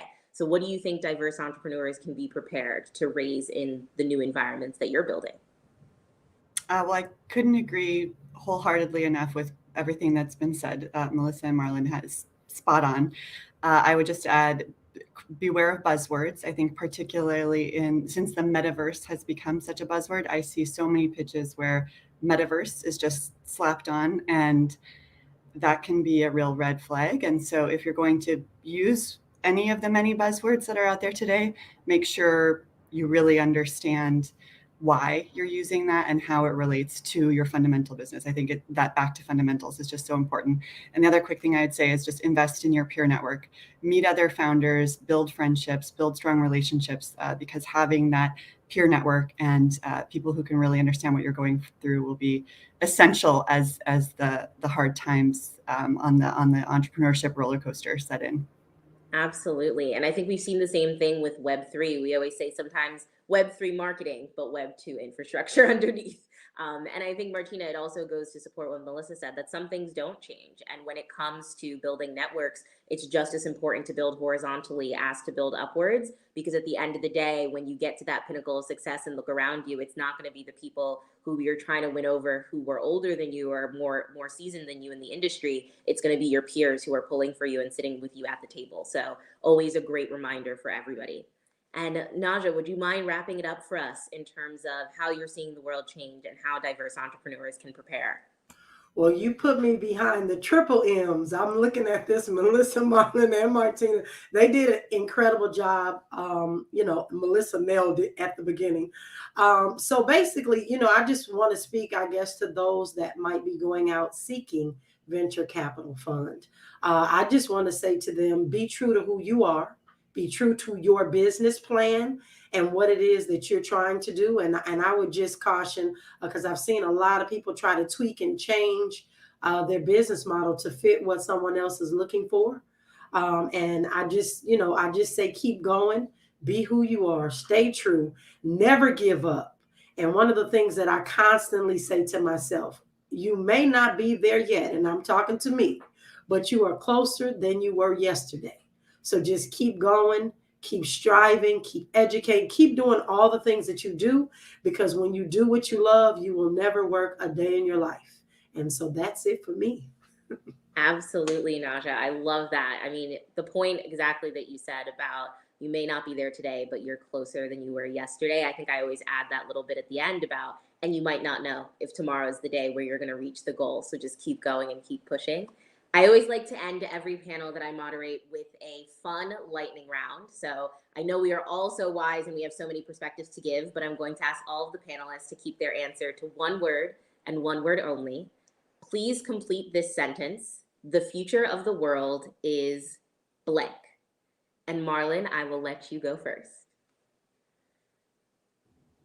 Rich. Amen. Melissa. Black. Amen to that as well. Naja? Me. Yes, we love, honestly, rich and black and you all intersect. And Martina? Right. Right. Well, you heard it here first. The future of the world is black, rich, Naja, and it's bright, which I think all of those words describe you and everybody on this panel so well. Thank you so much for the diverse perspectives that you've brought today and for sharing time with this summit. We are very, very grateful to have been here and to have heard your insights. And we hope that we will all be working together more and more in the future. Thank you so much. Thank you. Thank you. All right, everyone. Take care. Thanks. You too. Bye-bye. Thank you again, everyone. All right, ladies and gentlemen, there you have it. Session 3, the investment ecosystem of the future. Of course, many perspectives on what's going on in the ecosystem. Of course, a lot of reactions, as always, on these sessions. I know when it comes to funding and capital for entrepreneurs, it's definitely a dynamic conversation. Without further ado, let's kick down going, because we're going to welcome Patia from Grow with Google. She's always a part of the community. She's amazing. She's going to give you guys a real well-rounded workshop. You want to miss this. Let's get the countdown to welcome her right on the main stage.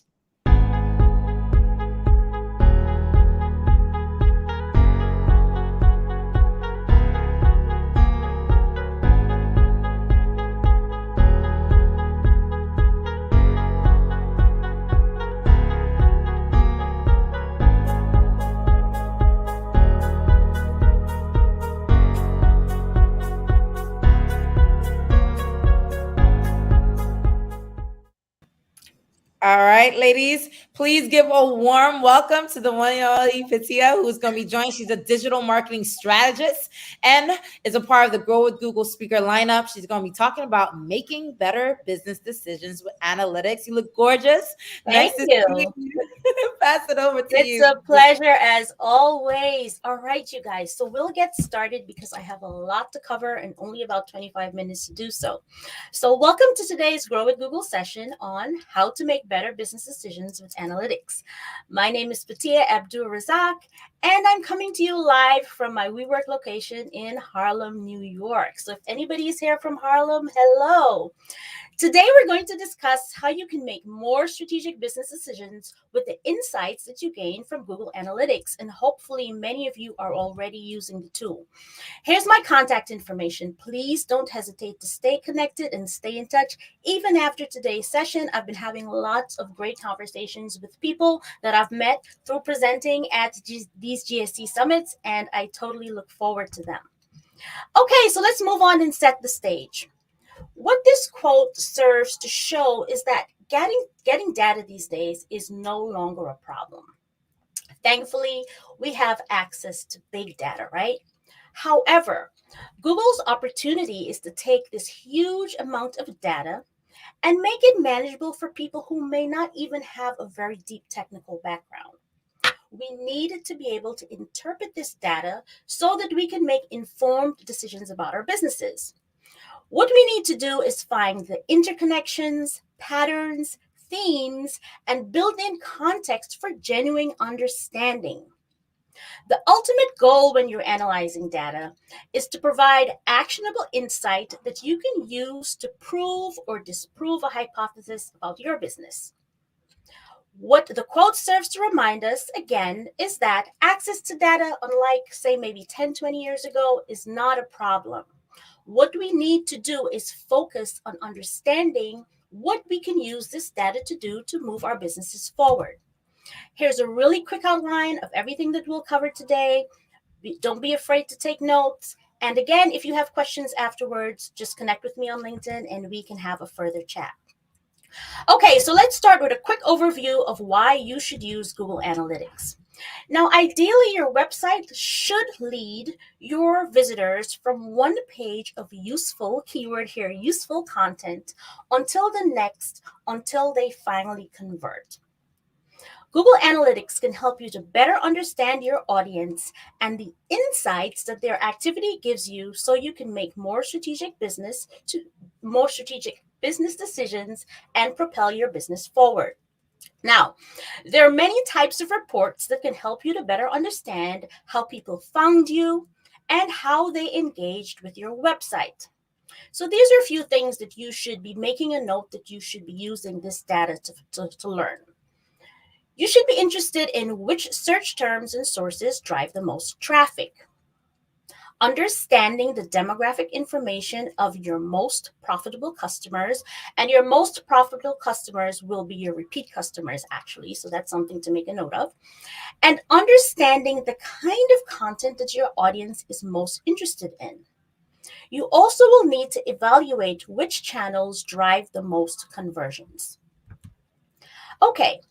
So to start collecting basic data from your website or app, so Google Analytics can be used for both, you first need to either sign in or create a Google Analytics account.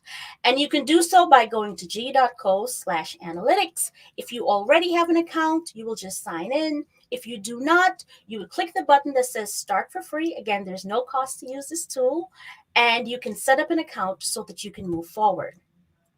Now, I need to mention at this time that there are two versions of Google Analytics. If you already had Google Analytics set up prior to October 14th of 2020, your reports most likely will reflect the older version that was called Universal Analytics. If you set up Google Analytics after that date, or you're going to set it up for the first time after today's workshop, then you would have the newer version that's being called Google Analytics 4 or GA4. Please note, if you're a professional marketer, that GA4 is now the officially recommended version that we should be using as professionals. Now, once you create or sign into your Google Analytics dashboard, you will see links to a variety of reports. And I know that if you've never seen these reports before, they can be overwhelming. There's so much information. But what I would advise you to do is focus in on the reports that we covered today. And then over time, as you become more comfortable with the reports, you can then do some experimentation and get some, more in-depth data. So the default reports answer common reporting questions that you need the answers to. And as time goes on, you can customize them to fit the needs of your business. Now, the report snapshot that we're seeing together is displayed when you click Reports in the left navigation, and you can set an overview report to be a snapshot. At the right side of the report, there's a feature called Analytics Intelligence. Now, Analytics Intelligence uses machine learning to help you better understand and act on your data, and it also allows you to simplify the process for creating reports. For example, you can type in questions in plain English and get quick automated answers. For example, you may want to know which channel had the highest goal conversion rate. So you would just type that question in, and Analytics Intelligence will show you a list of channels ranked by conversion rate. Analytics Intelligence will get smarter over time as it learns the types of questions that you are interested in. Now, let's move on to how you can find the answers you're looking for from the data that you have access to. I want to introduce you to Eva and Ricky. Eva and Ricky are small business owners who sell apparel through their online store. Up until now, they have been making most of the big decisions for their business, either from gut instincts, which is not good, it's not a sustainable thing to do, or ad hoc feedback from their existing and past customers.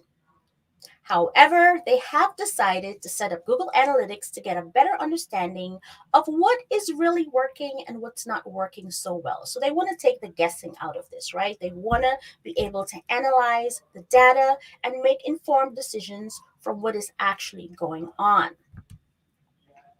Now, suppose they want to sell a new t-shirt on their online store. Now, they experimented with new designs and really liked one of the prototypes and immediately decided to add it to their website. That good old-fashioned gut instinct told them that this new design was destined to be a bestseller with their assumed, and remember I said assumed, target audience of females ages 35 to 44. Now, sometimes making decisions and gut instincts can work, but it's almost always better to base decisions and actions on data. Even decisions that seem to turn out well initially can be improved with the results of data to guide an informed strategy. Even Ricky can probably tell if their new design is selling or not selling based on sales. That's a key indicator, and they're not incorrect. But without data, they're missing out on a lot of potentially useful information. Worst of all, they can be making an incorrect assumption. If the new shirt wasn't selling, they may just assume that the new design was a flop and cut their prices. However, without collecting data, they can't really know what's happening and why that design didn't really sell. That's where Google Analytics can help. The data from the reports can help Eva and Ricky to learn more about their site visitors and what they're doing, as well as what they're not doing to help to make better decisions. So how can they figure this out? And how could you do this for your own business? Start by outlining goals. Now, the goals for each business will be a little different, right? But the goals are the customer actions that you care the most about. What outcomes do you want? What do you need to improve? A common example, it could be, say, increasing traffic by 20%. And second, think about the questions you need to ask. What information do you need to know to achieve these business goals? The art of asking the right question can be elusive, but it's very important. And the questions that you ask should direct all energy for gathering data and insights for action. Asking the right question should always be a function of your own instinct combined with the knowledge of your business and your customer base, but the answers will always be found within the data. Here's a quick tip. The questions that we ask about our offline advertising campaigns are usually transferable into our online activities as well. All right, so here are some steps that you can take to make sure that you are first choosing the right goals for your business and then asking the right questions so that you can then go to the data and make sure you understand exactly what's going on. Let's start with goals. Start with the outcome in mind. What do you want to happen? What are you trying to achieve? Everything you do should support your goals. Now, there are many types of goals, and I spoke about increasing website traffic, say about 20%, but is that goal really meaningful? Before we go any further, let's talk about what good business goals are. Now, one way to make sure that you're outlining the correct goals would be to use the SMART framework. And SMART, of course, is an acronym, and you should be asking yourself these questions. Is the goal specific and detailed? Can you track it? How will you measure it? How will you know when it's accomplished? Is the goal realistically attainable? Will this goal help you reach your business goals, your overall business goals, and how relevant is it to your business? Last but not least, when do you want to achieve this goal? It is always very important to set a time frame. So here's an example of a goal that Eva and Ricky might set for their merchandise store to decrease shopping cart abandonment to less than 60% over the next quarter. Now, they could use Google Analytics to find out how many users have been adding items to their cart over a period of time and compare that number to the total transactions during the same period, and then calculate the cart abandonment rate. And what they found out when they did that, it was 65%. Yikes. To reach their goal, they might experiment with modifications to the checkout process. And what they need to do is that with each incremental change, they need to go back and review that shopping cart abandonment data to see the effect that the changes have. And hopefully every time they make a change, the percentage drops. If they make a change and it increases, then again, you have to listen to the data and understand that whatever you're doing is not helping you to achieve your goal. What they might learn is that by simplifying the site or reducing the number of steps, or better yet, improving the load time for the web pages, they can start to see improvements over time and lower their abandonment rate. Now, that is just one simple example of how you can use Google Analytics to track and measure goals. Of course, your goals will depend on your individual business, and it doesn't always have to be actual purchases. Can be things like online orders if you have a restaurant, lead generation, user engagement, video views, downloads. It has to be, however, a goal that helps to move the needle forward for your business, and that's the key. So now that we have defined goals, we can consider what questions we need to ask to achieve them. Let's look at examples of questions to ask to help you to get the answers you need. The framework you see here represents the stages of a business's relationship with its customers. You need to ask these questions and use the corresponding answers to move customers through these stages. For reach, how are your customers finding you? You may be doing advertising. Is it through organic search, social media? Are you doing any kind of offline promotions? After they arrive, you need to engage them, right? Can they easily find what they're looking for? And if they can, then it's conversion time. And the goal here is to help your visitors complete important actions on your site. For example, in the case of Eva and Ricky, they need to buy those t-shirts, right? But if that's not the case, maybe they need to fill out a form, maybe they need to create a bulk order, maybe they need to sign up for a newsletter. Again, for every business, this will be different.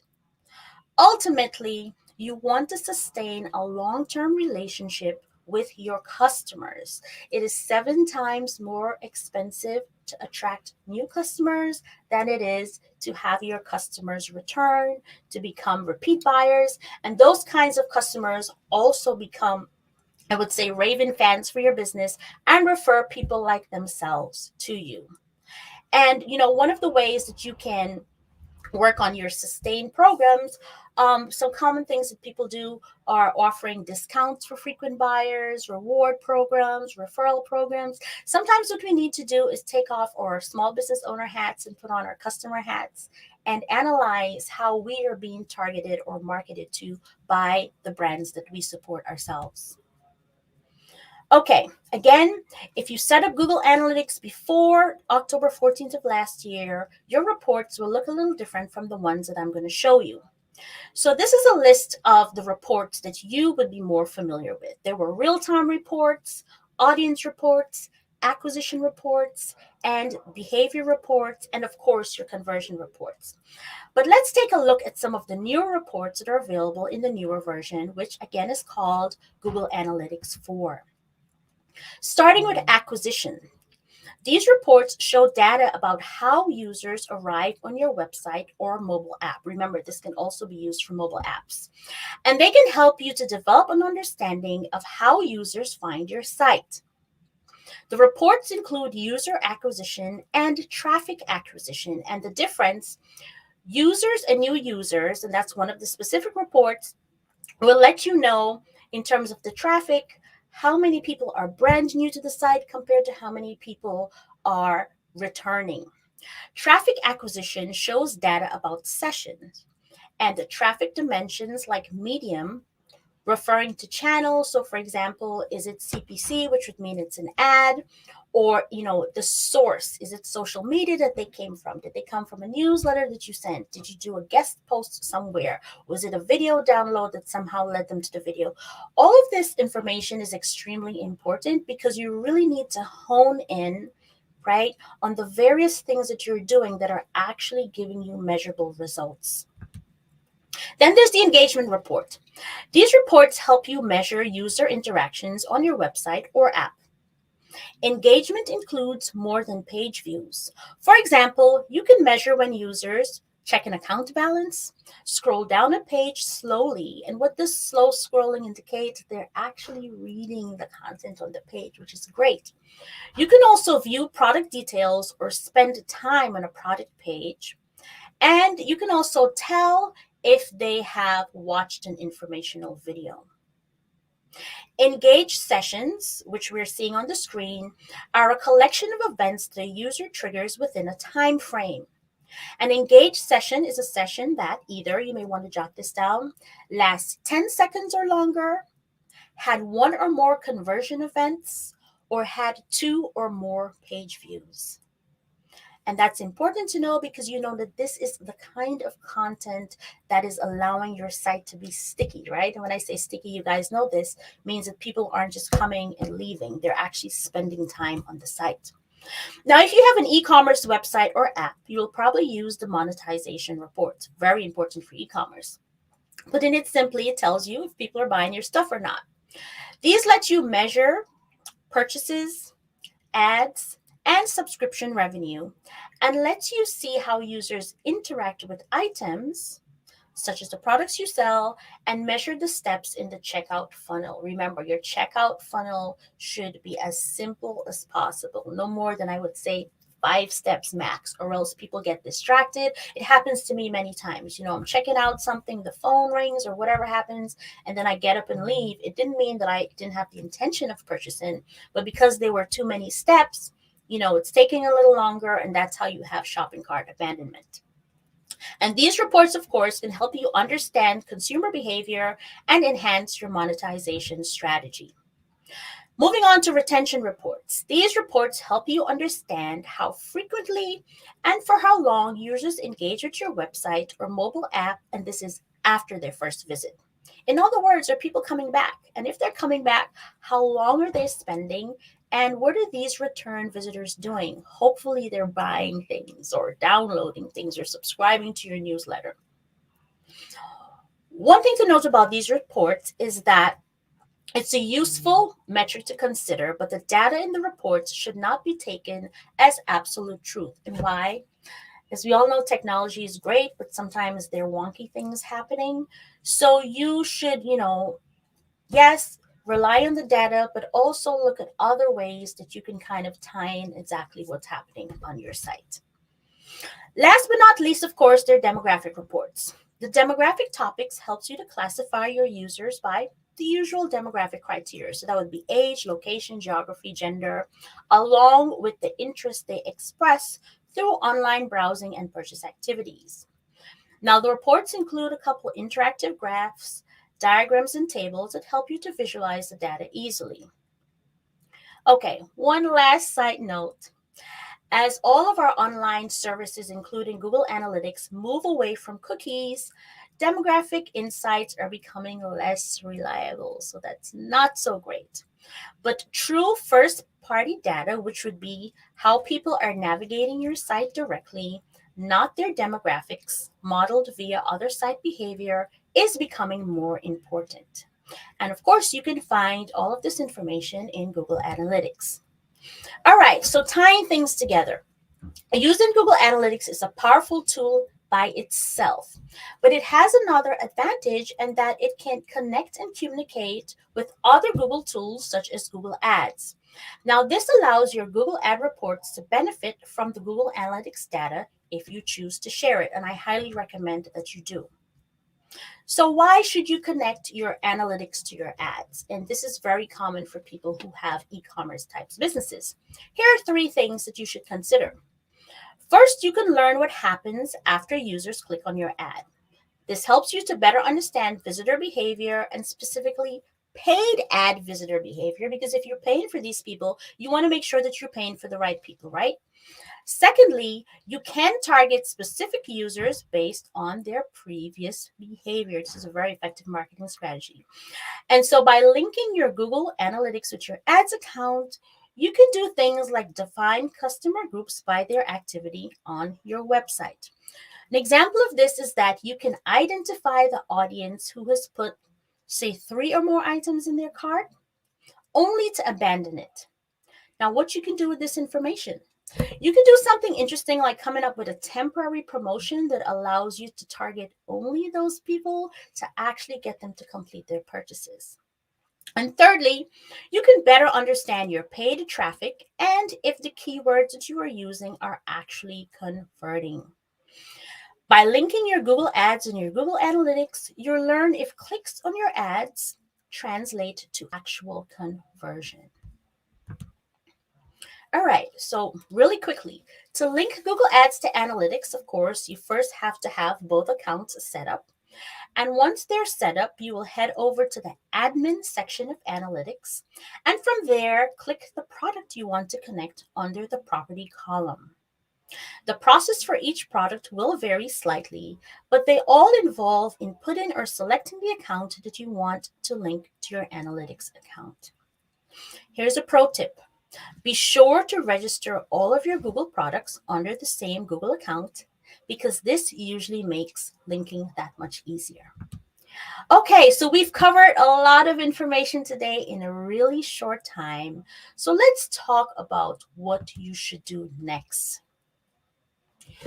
We went through the steps of outlining goals. So what you should do after this workshop is quickly jot down some goals that fit the SMART network that you can then come up with the questions for that you can ask the data that you would have access to once you begin to use Google Analytics. Remember to ask these questions based on the phases of your customer engagement, which would be reach, engage, convert, and sustain. And get really comfortable with understanding the insights and the answers to the questions that the data will give to you. So that is the official end of my mini workshop. And of course, to find out more information, you could always go to grow.google/smallbusiness to learn more about Google Analytics as well as the other Google digital tools. Okay, so that's the end of the mini workshop. Christina, I don't know if we have any time for some quick Q&A, or are we at time? We are at time, but there were a couple of questions on the chat feed, so we'll just take one. This one's coming from Yvonne. Can you share with us, like, what is the best way for business to select how to leverage Google Analytics? Do we have to pay for the service, or is it free? Those are the questions. Yes, it is completely free to use the tool, which is great. You just have to create an account, connect your website or your app, and then become really comfortable with understanding the reports that you have access to, and also understanding what the data is telling you about your business. But no, all it will cost you is your time in terms of installing the application and understanding the data. It's absolutely free, which is great. All right. That was one of the top questions. So, Patia, as always, thank you so much. A lot of engagements, and we're going to send your LinkedIn profile because people are asking follow-up questions. Absolutely. Absolutely. Have a good rest of the summit. Thank you so much. Ladies and gentlemen, let's give her another round of virtual applause. See you soon. Bye-bye. Bye. All right, ladies and gentlemen, you have it. I know there are tons of questions about how to leverage Google Analytics. Someone was asking, can we do a full hour-long workshop on this? Definitely connect with Patia. She's always a part of our GSC community. So without further ado, I know we're going to kick off the next panel pretty soon, but let's take a quick 30-second break, and then we're going to transition to the next keynote session. Strengthening communities of color is something P&G cares about. It's a key element of our commitment we have made to serve as both a force for good and a force for growth around the world. Economic development and equity and inclusion, we can use the exact same definition to define what we want or what we are intentional about with respect to both. That systemically create a gap between career advancement and fulfillment of individuals of the same abilities, but different skin color. And in terms of funding, the gap is even bigger. It's like 20 or 30 times the amount of capital that goes to non-Black, non-Latino founders in the U.S.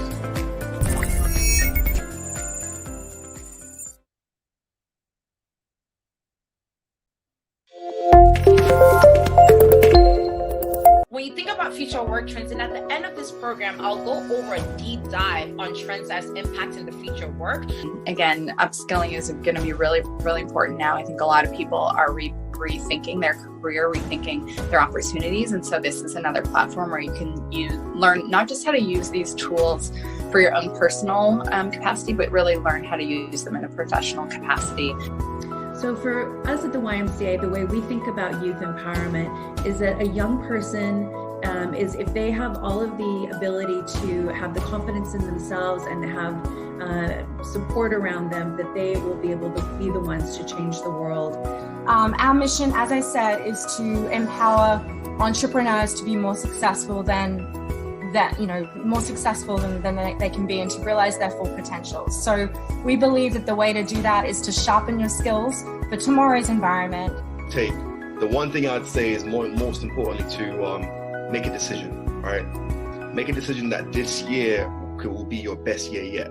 Make a decision that perhaps this time period could be one that would bring you a whole new sense of meaning, a whole new sense of purpose, that you can reinvent yourself to truly find a new approach to accelerate your mental health resilience, and your whole life. And one thing that will help with that process is to create a mental health plan. So at LinkedIn, whenever we want to understand the future, we start with the present using the power of our platform. Think about how to build a remote work career. You got to think of the 3 R's, right?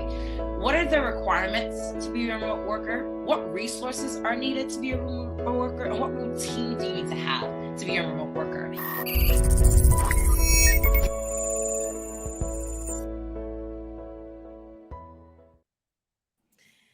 Hope that you enjoyed that short little break that we had there. And of course, as you know, with the GSC community, we run so many different programs to empower people of color around the world. And we're so proud of the work that we do across so many markets. And as you can imagine, this series has really taught us to rethink about what's next. Before we kick off into the next panel that will be kicking off in about the next 3 minutes, we're still waiting on a couple of our panelists to join us. Many of you have heard that this is the Metaverse edition. Of course, the Metaverse is such a buzz phrase. I don't want to be another founder or another participant just throwing the name out there. I know everyone is excited about the Metaverse Hub networking that we're going to have at the end of the program. But one thing that we always discuss within our programs is really making sure that everyone's on the same page.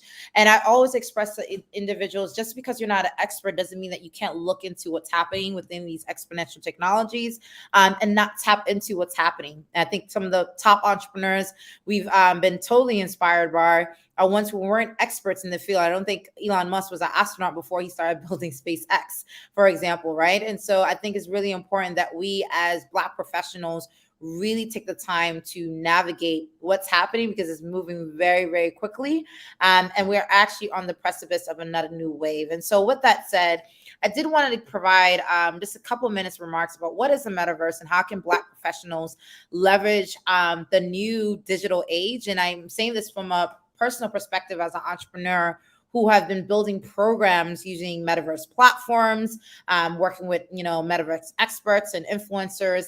And one of the biggest things that gets people to get excited about this conversation is around the buzz around the metaverse. Not the technology itself, because usually something becomes mainstream and it becomes an everyday conversation, not when the technology is really the forefront of it. So when you think about the news and the headlines, whether it's real estate going at a rapid rate, or whether you're hearing celebrities hosting Metaverse edition concerts, and making more capital and gains using Metaverse editions as opposed to live concert tours, you're seeing a lot of headlines discussing a new way for us as a society, as a humanity, to interact. And I don't know about you, but for many, it's either incredibly exciting or incredibly frightening.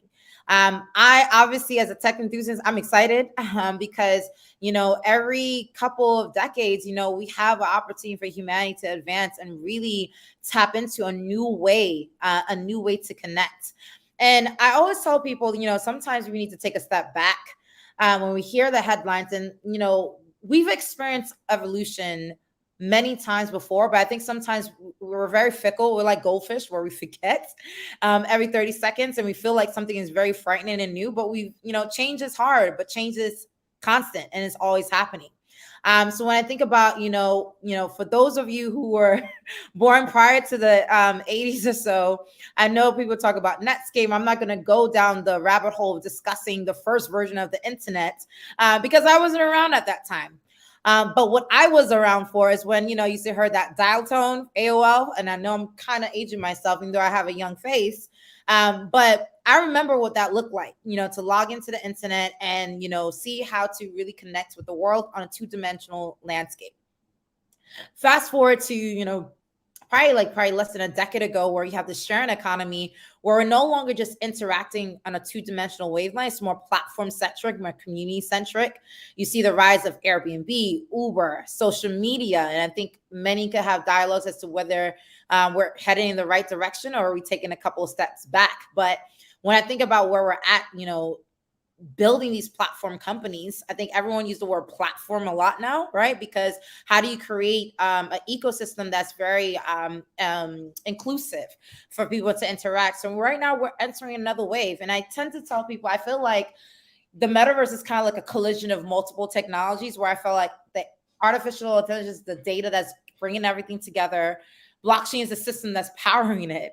And, everything around virtual realities is what's making it immersive. And I feel like it's like a collision of several technologies coming together at once to build this new way of interacting on a three-dimensional landscape. And I think even though the technology is not fully there, I am so excited to see how we interact and how we leverage as Black professionals what's next when it comes to the metaverse. And so I tend to move from headlines, then look at, what's the historical experience of us interacting with new technology, and then think about, okay, well, who are the ecosystem players, right?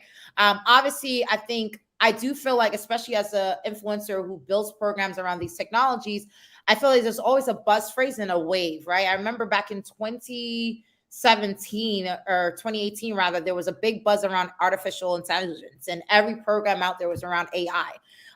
2018 to 2019, the buzz was really around blockchain. That's when blockchain was way different in terms of cost structure than it is now. So you've seen all these players, running into the space. And now I see the buzzes around Metaverse. And as I see these cycles of excitement for these technologies, I tend to tell people, start documenting and looking at who are the players, what are they doing? Is it from gaming? Is it from real estate? Is it from, typical platforms that you're seeing that, were a joke, a couple years back, and now mainstream players in this space. And so I think, like I said before, I think it's one of those things where when you look at all the different technologies that make this ecosystem thrive here, I always tell people, if you're confused by the technologies that's coming together to make this more real, really take a look at who's playing the ecosystem and how do you participate? How do you jump into what's going on? I tend to say, look at, some of the top players and top companies that, dominated our world when it was Web 2.0, and see how does that relate to how we connect in the future. Right. And so I think about, what's happening. And I'm an investor in many of these companies as a small investor, and seeing what's happening at a rapid rate. I remember when these things were cents on the dollar, and now they're just expanding, and seeing how, who is really building the economy around this new wave. And so with that said, I think there are several different trends that is making this a reality. I saw this slide from More Social by John Radoff, amazing presentation about how he really kind of walked you through a whole storyline. We'll be sharing this deck at the end of the program about, really looking at how things come together to make something real like the metaverse. And obviously, a lot of people focus on the announcement by Facebook, but I think one thing that was said was that don't think that, one company can own the metaverse. It's like saying one company can own the internet. It's impossible, right? There are leaders who are all influencers participating in this ecosystem, and it's best to really take a stab of learning, monitoring them. And so I'll end by saying that we will be sharing this video. I think it's a great video. It's a 10-minute video explaining what is the metaverse, where is it headed, and how to get excited. But more importantly, I think the one thing I would say is, one, definitely set up Google alerts on these terms, so you're tracking it organically and following what's happening. Two, we're going to be sending out a list of the top 20 influencers in the metaverse who are talking about this on a daily basis on LinkedIn and other social channels.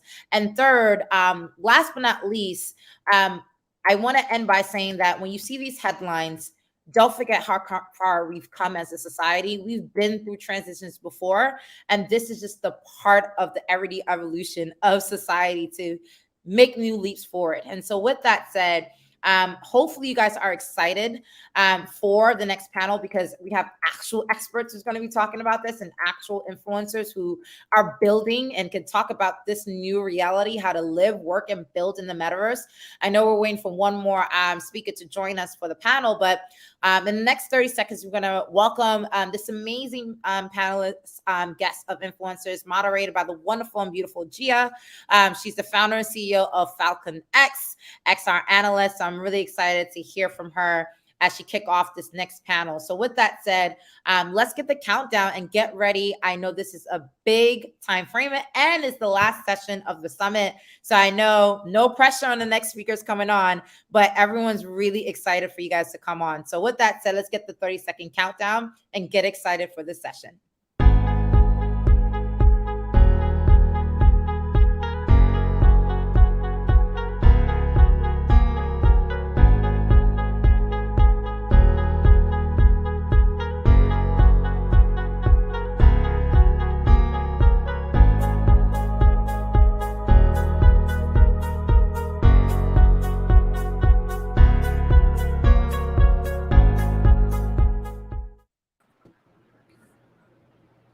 Good morning, good afternoon, everyone, and thank you so much for tuning in to today's session.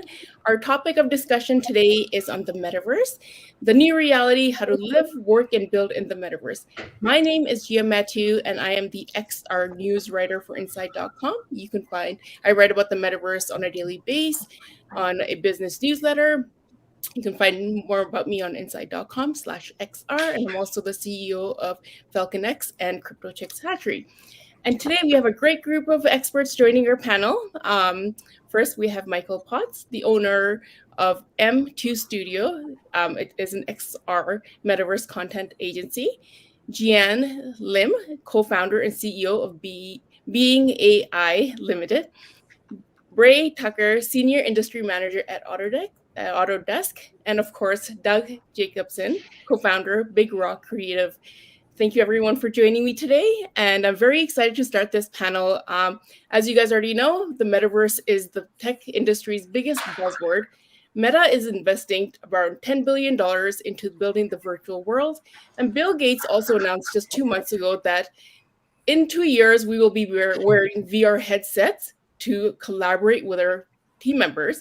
So we are diving deeper into this topic, and I wanted to kind of start the discussion with just a general topic on what do you believe the metaverse is, and do you believe that it is the evolution of the internet or more, and how will our society adapt into this digital reality? I will start with you, Michael Potts. Thank you. In my opinion, depending on who you ask, you might get a broad answer of what the metaverse is, and that we're here, we've already got it, and it's anything that's on the spatial experience on the web or on your phone. And then if you look at a really more true definition of what the metaverse is, we're nowhere near the metaverse, because it's essentially this singular location where we're all going to go someday down the road. And we may never even get there. But I do think that, where we're headed is these experiences that are going to start feeling more and more like where the direction is going. And I think that the society will get there, but there's going to be early adopters. There's already early adopters. There'll be people who are going to plant their flags and say, this is where we're going to put our world and our time and our energy, and we're going to build a functioning economy here. And then I think as time goes by, people will come along and they'll start to say, hey, I want to be a part of this too. And we'll see a lot of different sort of multiverses or miniature metaverses. And I think over time we'll see consolidation. Absolutely, and I could not agree more. Even the VR headsets just last year in December is the #1 selling Christmas gift item. So I do believe that slowly people are going to be adapting to this virtual reality. How about you, Jian? How do you feel that the metaverse and where it's going? Yeah, I think the metaverse is both an evolution as well as a revolution. So evolution, I think people are talking about, so Web 1 is basically an information retrieval system. So it's a one-way. And then 2 is, there's actually two-way because you have user-generated content. But, as they say, the user is the product. So the user has, in the beginning, more limited control of the data of, when the content is posted. But now I think there are more tools for them to control the data and also, the content sharing. But so Web3, which kind of overlaps with the metaverse, is, basically the user is the creator, and hopefully the user actually controls all the data and when they want to share the contents. And the user also hopefully could actually monetize the contents that they share and their data eventually. So I guess, to me, that's the evolution. But the revolution, I think, is on the experience.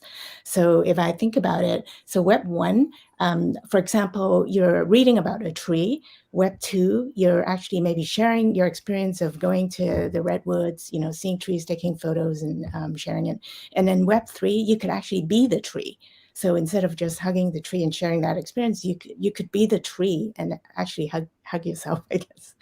So yeah, so I think that would be a big revolution of how people experience the internet.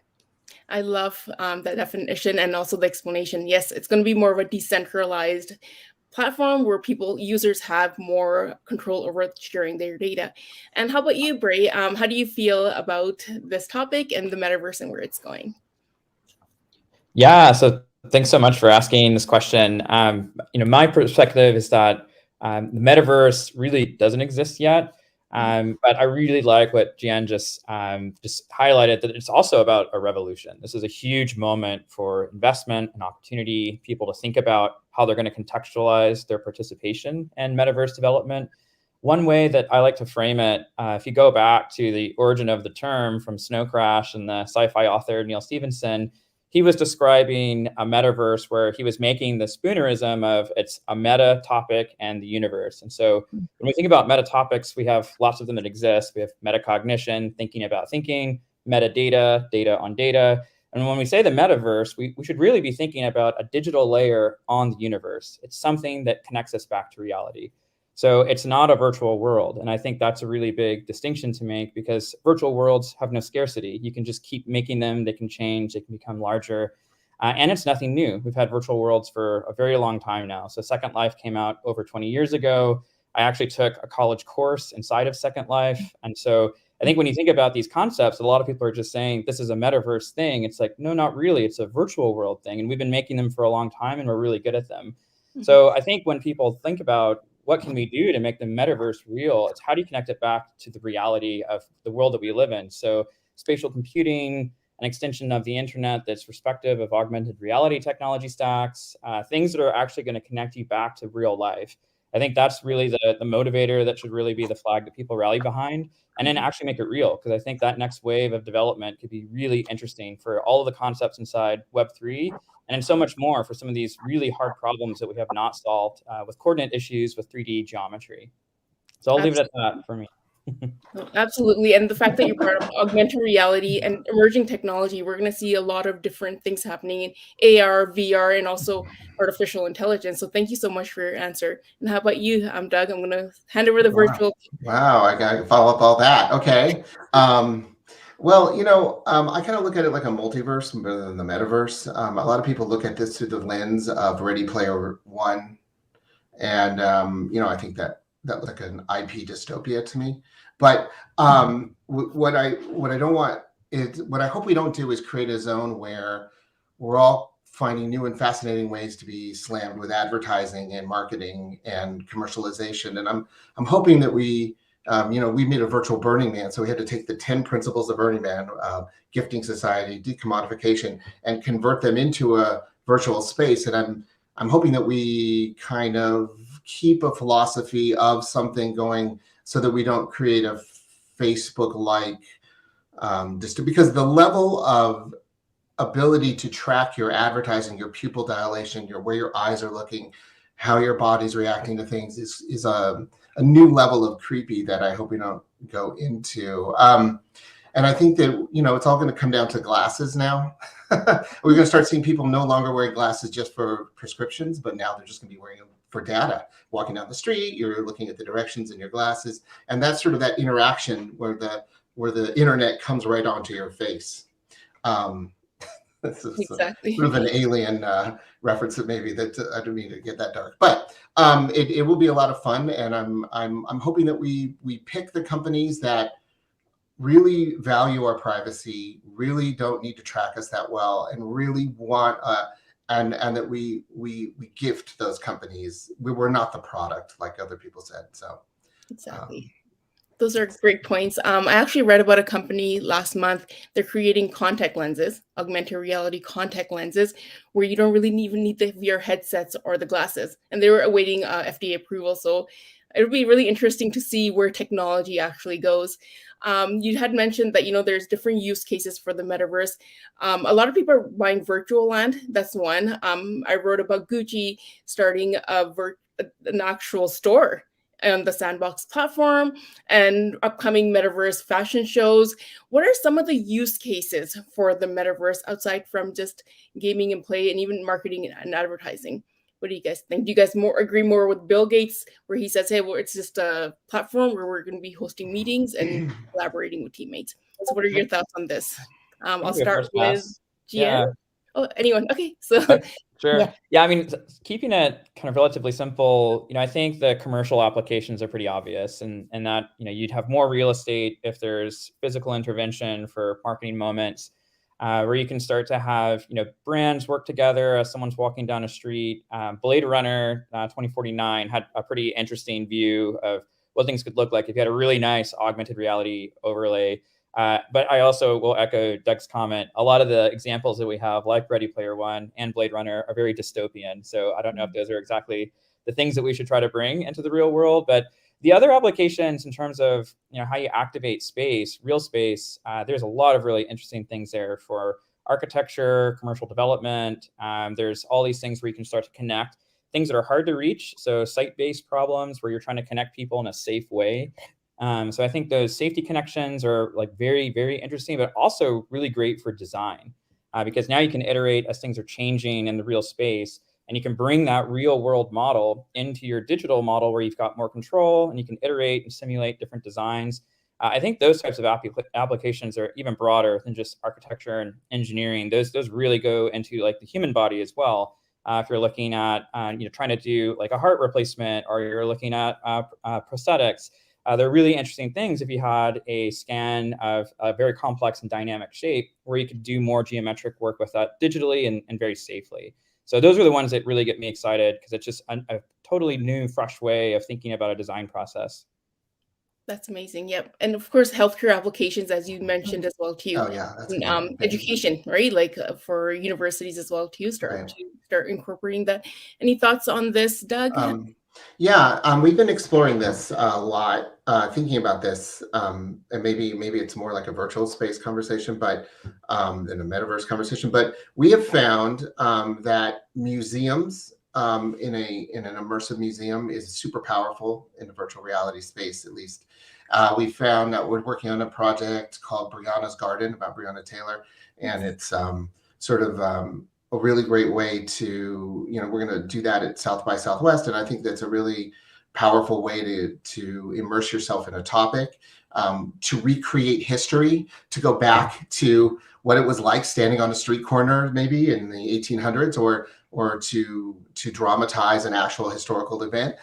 It also is a really powerful documentary medium. We found that, like, for example, we just did a film festival where it was a Burning Man Film Festival, but we was following these various art projects. And when you came out of the virtual movie theater, those art projects were standing there. So you're actually watching the movie on the set of the movie kind of thing. And so we're really having a great time finding ways to, and how people respond to the more powerful, other than just the low-hanging fruit of, which we love, music concerts, live. We're seeing people do live stage plays in the virtual metaverse. So you're going to a Broadway show, but in VR, and they're actually live actors. So there's a lot of fun to explore here that sort of gets me the most excited, frankly.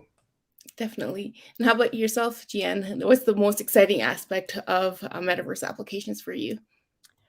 Yeah, I was actually thinking back. Usually with these kind of new technologies, devices would be sort of the first thing that gets adopted, right? Gambling. And I think we're already seeing that in the metaverse, which is, not a great thing. But, that's how technology is adopted initially. So the next ones would be the highly profitable commercial applications, and then the social good and other things kind of come after that, sometimes as an afterthought. But now I think there's so much focus on sustainable development, social good environment, that there's an opportunity for us to actually fast track those kind of applications. For example, creating more empathy for the underprivileged people by being them. So being, actually being one of them. So I think there's already companies developing applications that you could be actually the person on the other side. And then so you could interact with that other person. And basically then, so the other person is the normal you, and you become the person that's normally experienced that kind of challenges. So you actually create empathy that way. The other area is in the self-actualization. So there are also companies creating applications where you wear your VR headset, and then you kind of go through this 7 steps to enlightenment, and then you could actually be enlightened within that kind of one session. So it's kind of a very interesting, a lot of interesting applications within the metaverse. That is definitely interesting. You can have like even like just like you said, meditation. We have a large and robust meditation community in Altspace. There's weekly meditations and there's group meditations, and it's very powerful. Actually, another great use case for. And I just want to say one more thing about empathy. We are living in a sort of empathy versus no empathy construct sometimes, and maybe creating things into a digital good can make people lack empathy because it's a fake object, and people won't care what's real or not. And I think the more we can create empathetic experiences, the more valuable it will be. Right on, yeah. Because they always say if you live in the other person's shoes for a day and see what you think. But now we actually get to do that, which I think it's so powerful. Exactly. And how about you yourself, Michael? Any applications that you're very excited about? Yeah, well, we were fortunate in the last 18 months or so to have just so many different use cases. I gave a presentation a few months ago, and it's called Use Case Explosion in the Metaverse. And what we just saw in the last 18 months was just so many different really cool projects. And I'll just go through a couple of them because there are just so many different variations and ways to go. But we worked with the Utah Jazz to create an experience where fans could interact with the players and get to go backstage in the locker room with the players. We got to do one for the Dune movie where you could go on planet Arrakis and feel like you're on the planet with the characters and the sets from the movie. We got to work with McDonald's on a couple of metaverse experiences, and they just after this last one we did for the Lunar New Year, they trademarked, I think, 14 different trademarks for metaverse restaurants. So they found it to be successful for them. And then we also got to work this summer and this past month with the USOPC to create viewing and party get-togethers for folks who couldn't go to Tokyo to the Beijing Olympics. So we got to build an experience for people to go and have kind of watch parties, but then after the events, actually meet with the athletes in Tokyo and meet with the athletes in Beijing, and that was a lot of fun. But I'd say probably the most interesting is the one where we're working with a group that's going to be using virtual reality to help people with terminal cancer and with cancer, and just sort of deal with sort of the challenges that come from that, and help them with meditation and with sort of pain management, but also to interact with loved ones and family members who can't be close to them because of their immune systems are compromised or they're across the world. So yeah, there's some commercial applications of the metaverse, and then there's these things that are really good for humanity and can bring about a good thing. So I think there's a lot of cool stuff going on. Absolutely, especially in the healthcare, like I mentioned before too, the FDA is beginning to approve some VR technology for the use of pain management, right? So this is definitely a trend that we can see emerging. And PTSD. Exactly, yeah. So, this is a big topic. So I'm going to just keep it very simple. Identity as a basic human right, okay? Right now, as we already know, under international law, for you to have a form of identification, it has to be authorized by a government. You have passports, you have your license, and so forth, which leaves 1.1 billion people, including refugees, without having any form of government-issued ID, right? Will Web3 be able to improve or solve this problem? And will the creation of avatars, the metaverse, give us a new sense of identity? And how do we prevent fraud from happening in this space? So I'm gonna, it is a huge topic. So I'm gonna start with Jian just to kind of share some thoughts about just identity in the metaverse and creating avatars. Yeah, I guess it's very interesting and exciting topic, but also very scary. So I guess exciting because now we could actually have an alternative identity. And basically, we could kind of be anybody we want. And that could be a part of our digital twin as well. So it can be very connected to our real life experiences, connected with our biometrics and so forth. So, but of course, obviously, there's a lot of room for fraud. I could mint an NFT of me, but somebody could actually, copy it and mint another NFT. And then you'd have to rely on people to go through the provenance, be able to identify that's the real me, but, not that's the real or fake me. So yeah, so I think the opportunity for fraud is very huge in the metaverse. Having said that, though, I think there would be companies that are coming up with ways to quickly check that provenance and be able to give us the authenticity pathway. So I'm pretty sure that when there's a gap like that, there are companies jumping into this.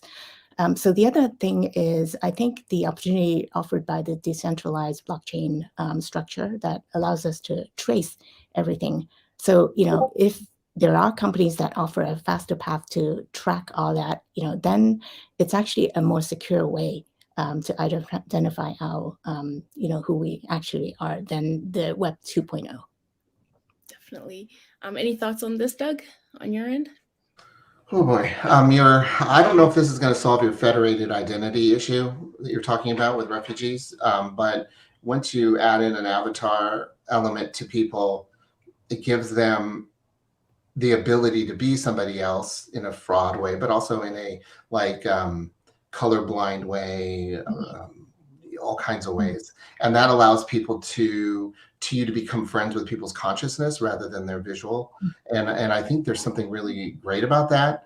I don't know. I mean, I might be a little bit not as blockchain may solve this problem. I think maybe NFTs and blockchain could be really great for interoperability between platforms. But I'm concerned about the scalability on this level and the ability to access, blockchain. It's not easy. It has a massive environmental toll. I'm not as pumped about it yet. It needs to get its act together again a little bit before I can really look at it as the solution. But it'll just be as messy probably as it is now, getting into the battle of the passcodes and the passcode keepers, and it'll just be eyeball check to see if it's you, probably in the end. You'll have one on top of your computer. Or maybe a virtual passport, right? Virtual passport would be great. Yeah. Yeah, one or the other. And how about you, Ray? Any thoughts on this? I think this is really where Web3, I think, opens. There's some really great companies that are talking about this. One of my favorite ones, it's a Canada-based company, Fission.io. They're thinking about something called globally addressable protocol. And so inside that concept, it's an edge computing concept where like Jian's example of an NFT being copied, and now there being two copies and two different NFTs. And do we know which one's the original one? Things that have global addressability, you would know just by the very nature of that copy that a copy occurred, and now you have a new thread. So for edge computing, that's really important because that problem solves people working on multiple files at the same time, and when things are branching.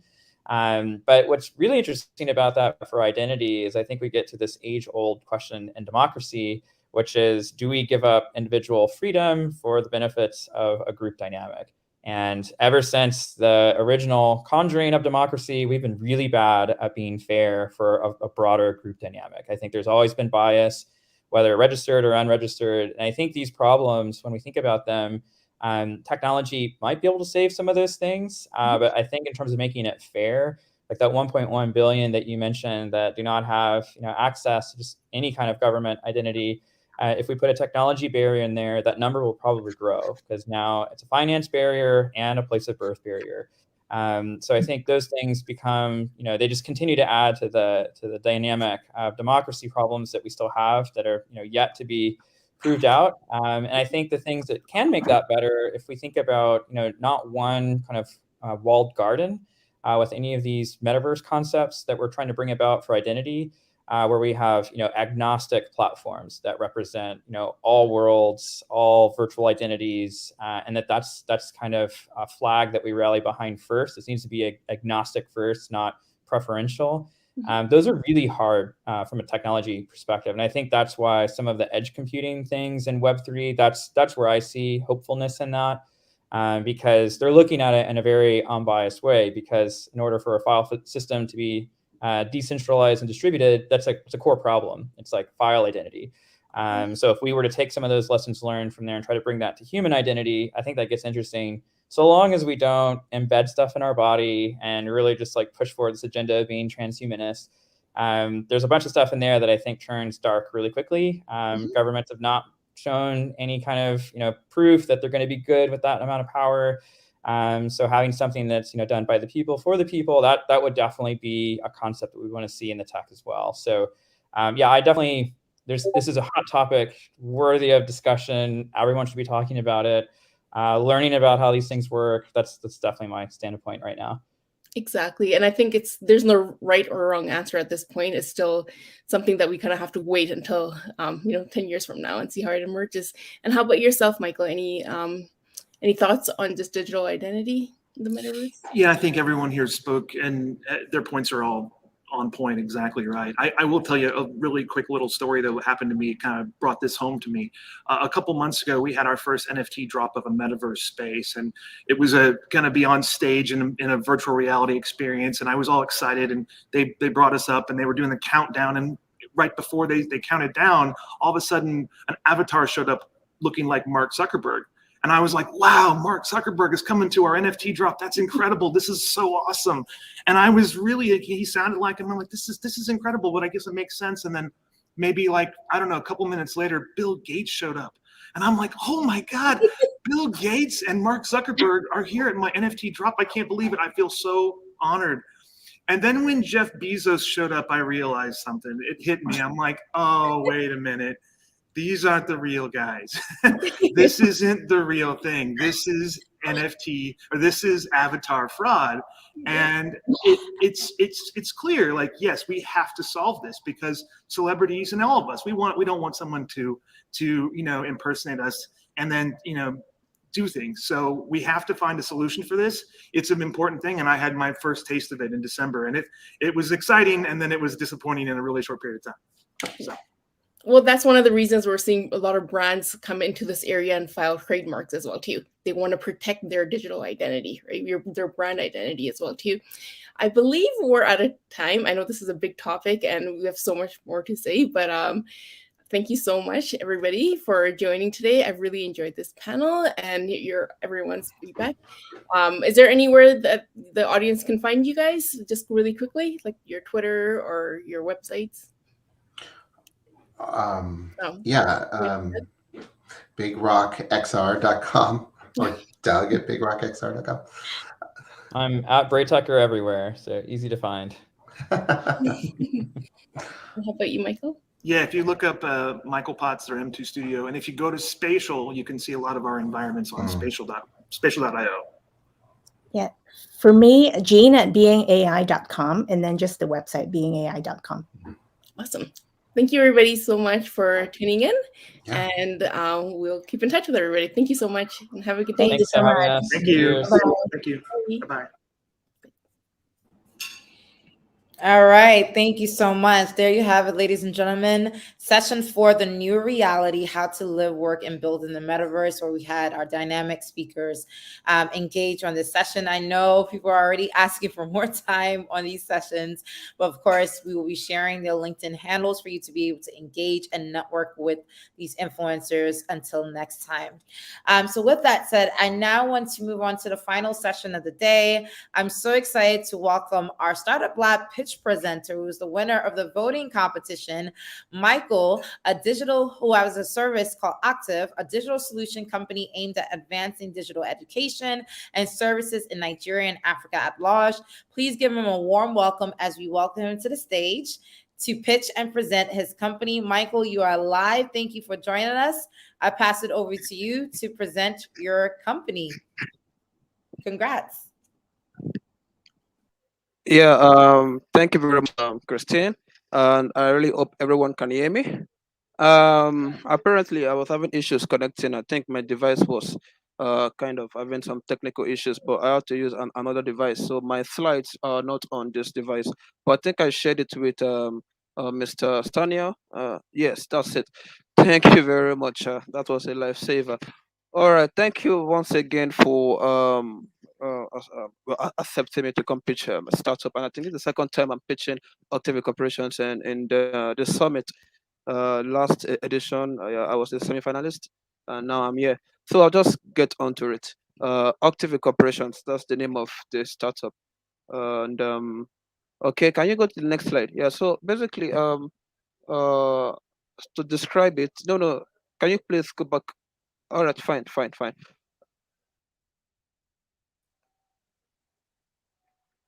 Thank you.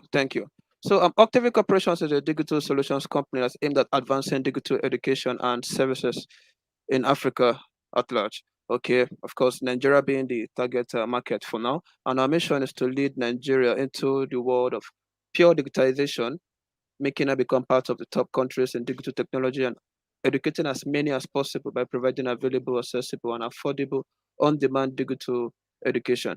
And our vision, of course, is to be Nigeria's leading digital solutions company and become the world's most affordable platform to learn quality digital skills.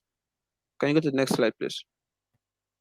So basically, what problem are we trying to solve? Okay, so we can all agree that digitization in Nigeria is epileptic, and it's because of the unavailable, inaccessible, and unaffordable digital education and services. Basically, to access quality digital education in this part of the world is quite expensive.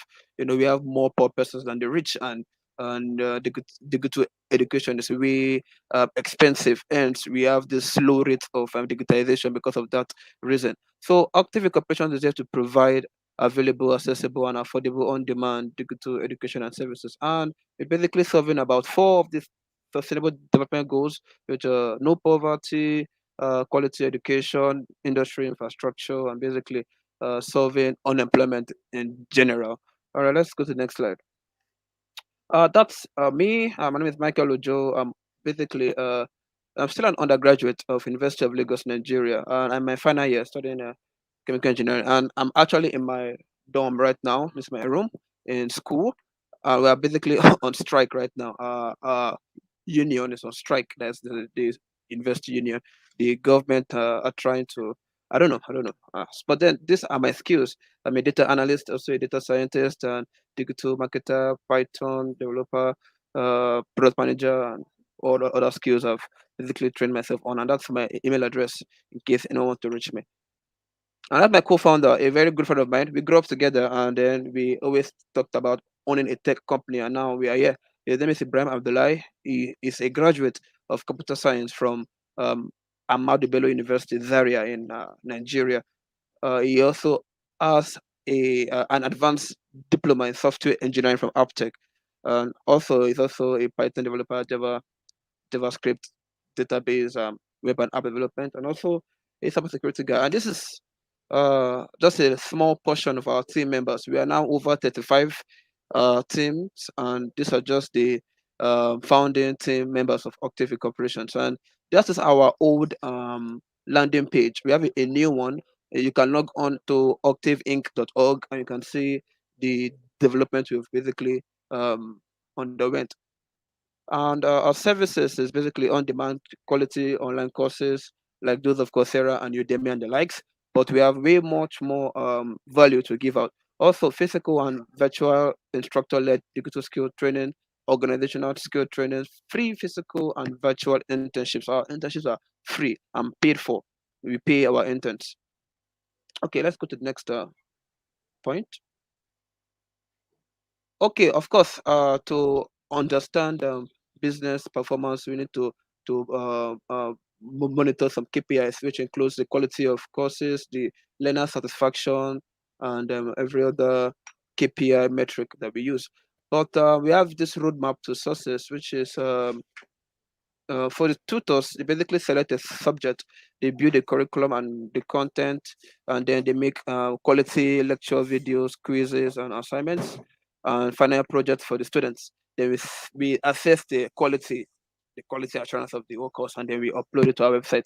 But for the learners, who are the customers and the most important persons in this establishment, we want to ensure that they are able to basically know what they want to study, right? We have this issue of students not knowing what they want to learn.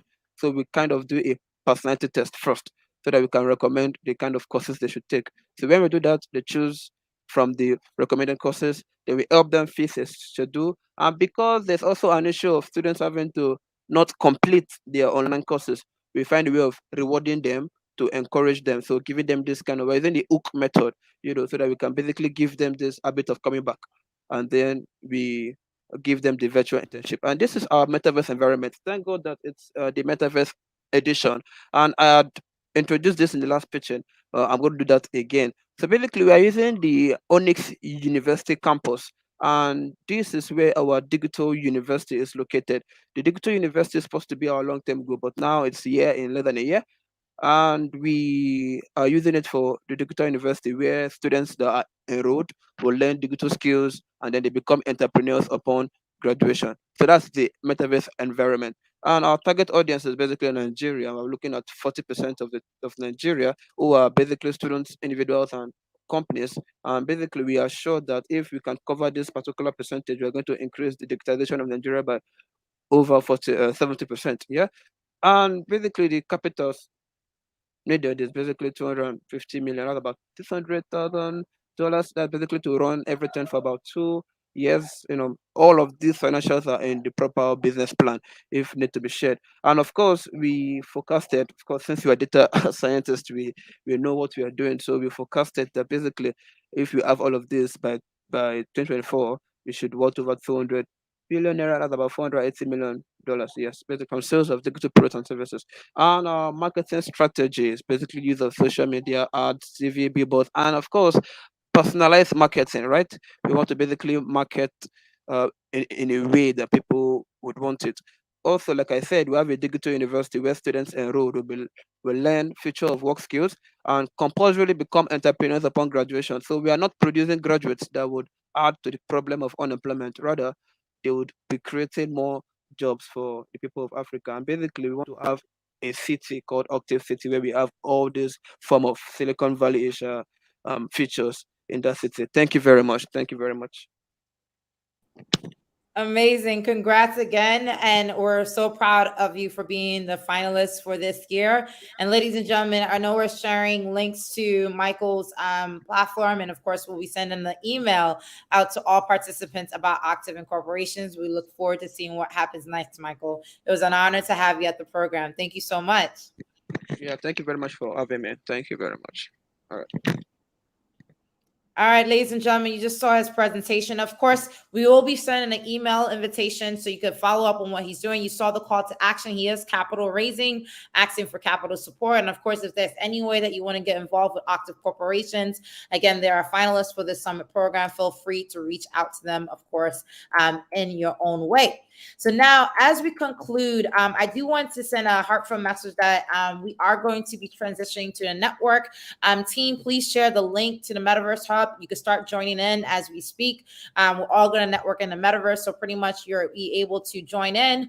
Once you join in on the Metaverse Hub, you're going to see an opportunity for you to create your own avatar to join the event. And of course, you could be able to, you'll join in immediately on the main stage, and it will show you where all the breakout sessions are throughout the program. You can network at the main conference session. You can network at the courtyard. And of course, we do have an area where we're going to be having a beach party. So this is the agenda for the 1 hour networking that will be happening today. We'll kick off with welcome remarks from the team. We'll have breakout sessions for literally for close to 45 minutes where you could network with at the VIP investor roundtable or the roundtable discussion with entrepreneurs, and then have a great time meeting some of the speakers, our partners and guests. So feel free, team, make sure to send the link. We're sharing the link on the social media page, so that way all of you could be able to join us.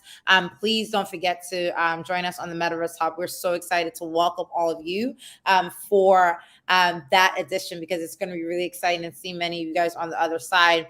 I do want to share a huge announcement that last year we kicked off the 2021 edition of the Afro Future Career Accelerator in partnership with Microsoft. We are so pleased to say that after that cohort, we still have this cohort. We'll be undergoing more sessions this year. We're excited to announce that 2022 will be announcing and kicking off at the summit, the 2022 edition of the world's first a digital career accelerator trained to engage, train, and prepare Black professionals for the future. And these are some of the topics and training sessions that will happen. It's a free program where you receive full experiences and access to speakers and guests. If you love this summit, you will love the Afro Future Accelerator program.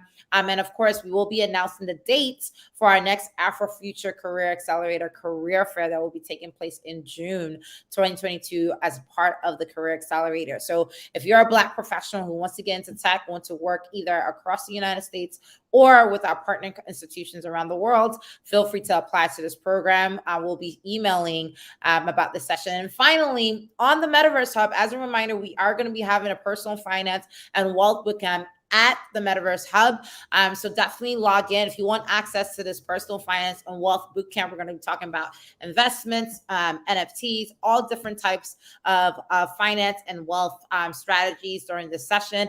Again, none of these recordings will be shared. It's live engagement, so feel free to join us for that session. So we're excited for that. With that said, I will share that this has been obviously an amazing opportunity for us to engage with so many different individuals for this program. This has been an amazing opportunity also for people to be able to part of the Afro Future Summit, the second edition.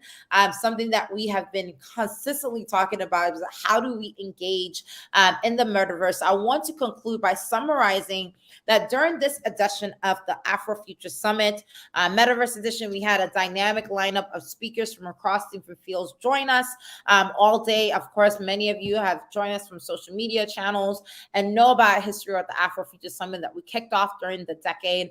And we will continue to initiate this initiative over the next couple of years. Our goal is to host at least 10 sessions, gathering at least 1 million people of African descent towards this mission of preparing them for what's next. Hopefully, for those of you who are alumni for the 2021 experience, you enjoyed this 2022 edition of speakers and influencers.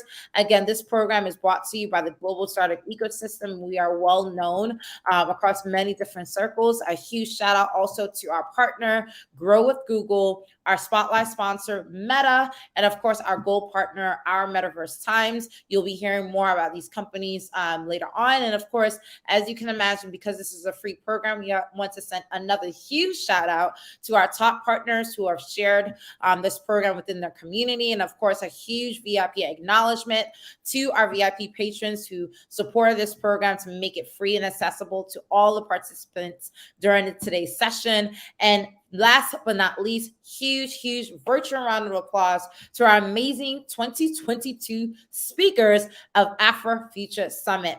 With that said, I'll conclude by saying that we hope that you were inspired, you were informed, and you're ready to go as we continue this conversation, especially around this theme of creating an inclusive reality, how Black professionals can live, work, and build in the metaverse.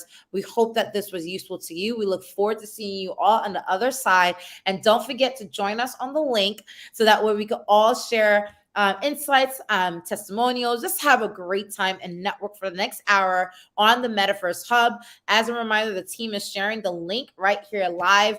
Join us again for the Metaverse Hub. You don't want to miss it. It's going to be really exciting. It's going to be really fun. So thank you so much for joining us. We're so excited that this was an amazing experience for many of you. Thank you so much for the feedback. And we'll see you for the 2023 edition when we see you next time on the other side. So with that, see you soon and see you in the Metaverse Hub to network and chat. Talk soon, everyone. Strengthening communities of color is something P&G cares about. It's a key element of our commitment we have made to serve as both a force for good and a force for growth around the world. Economic development and equity and inclusion.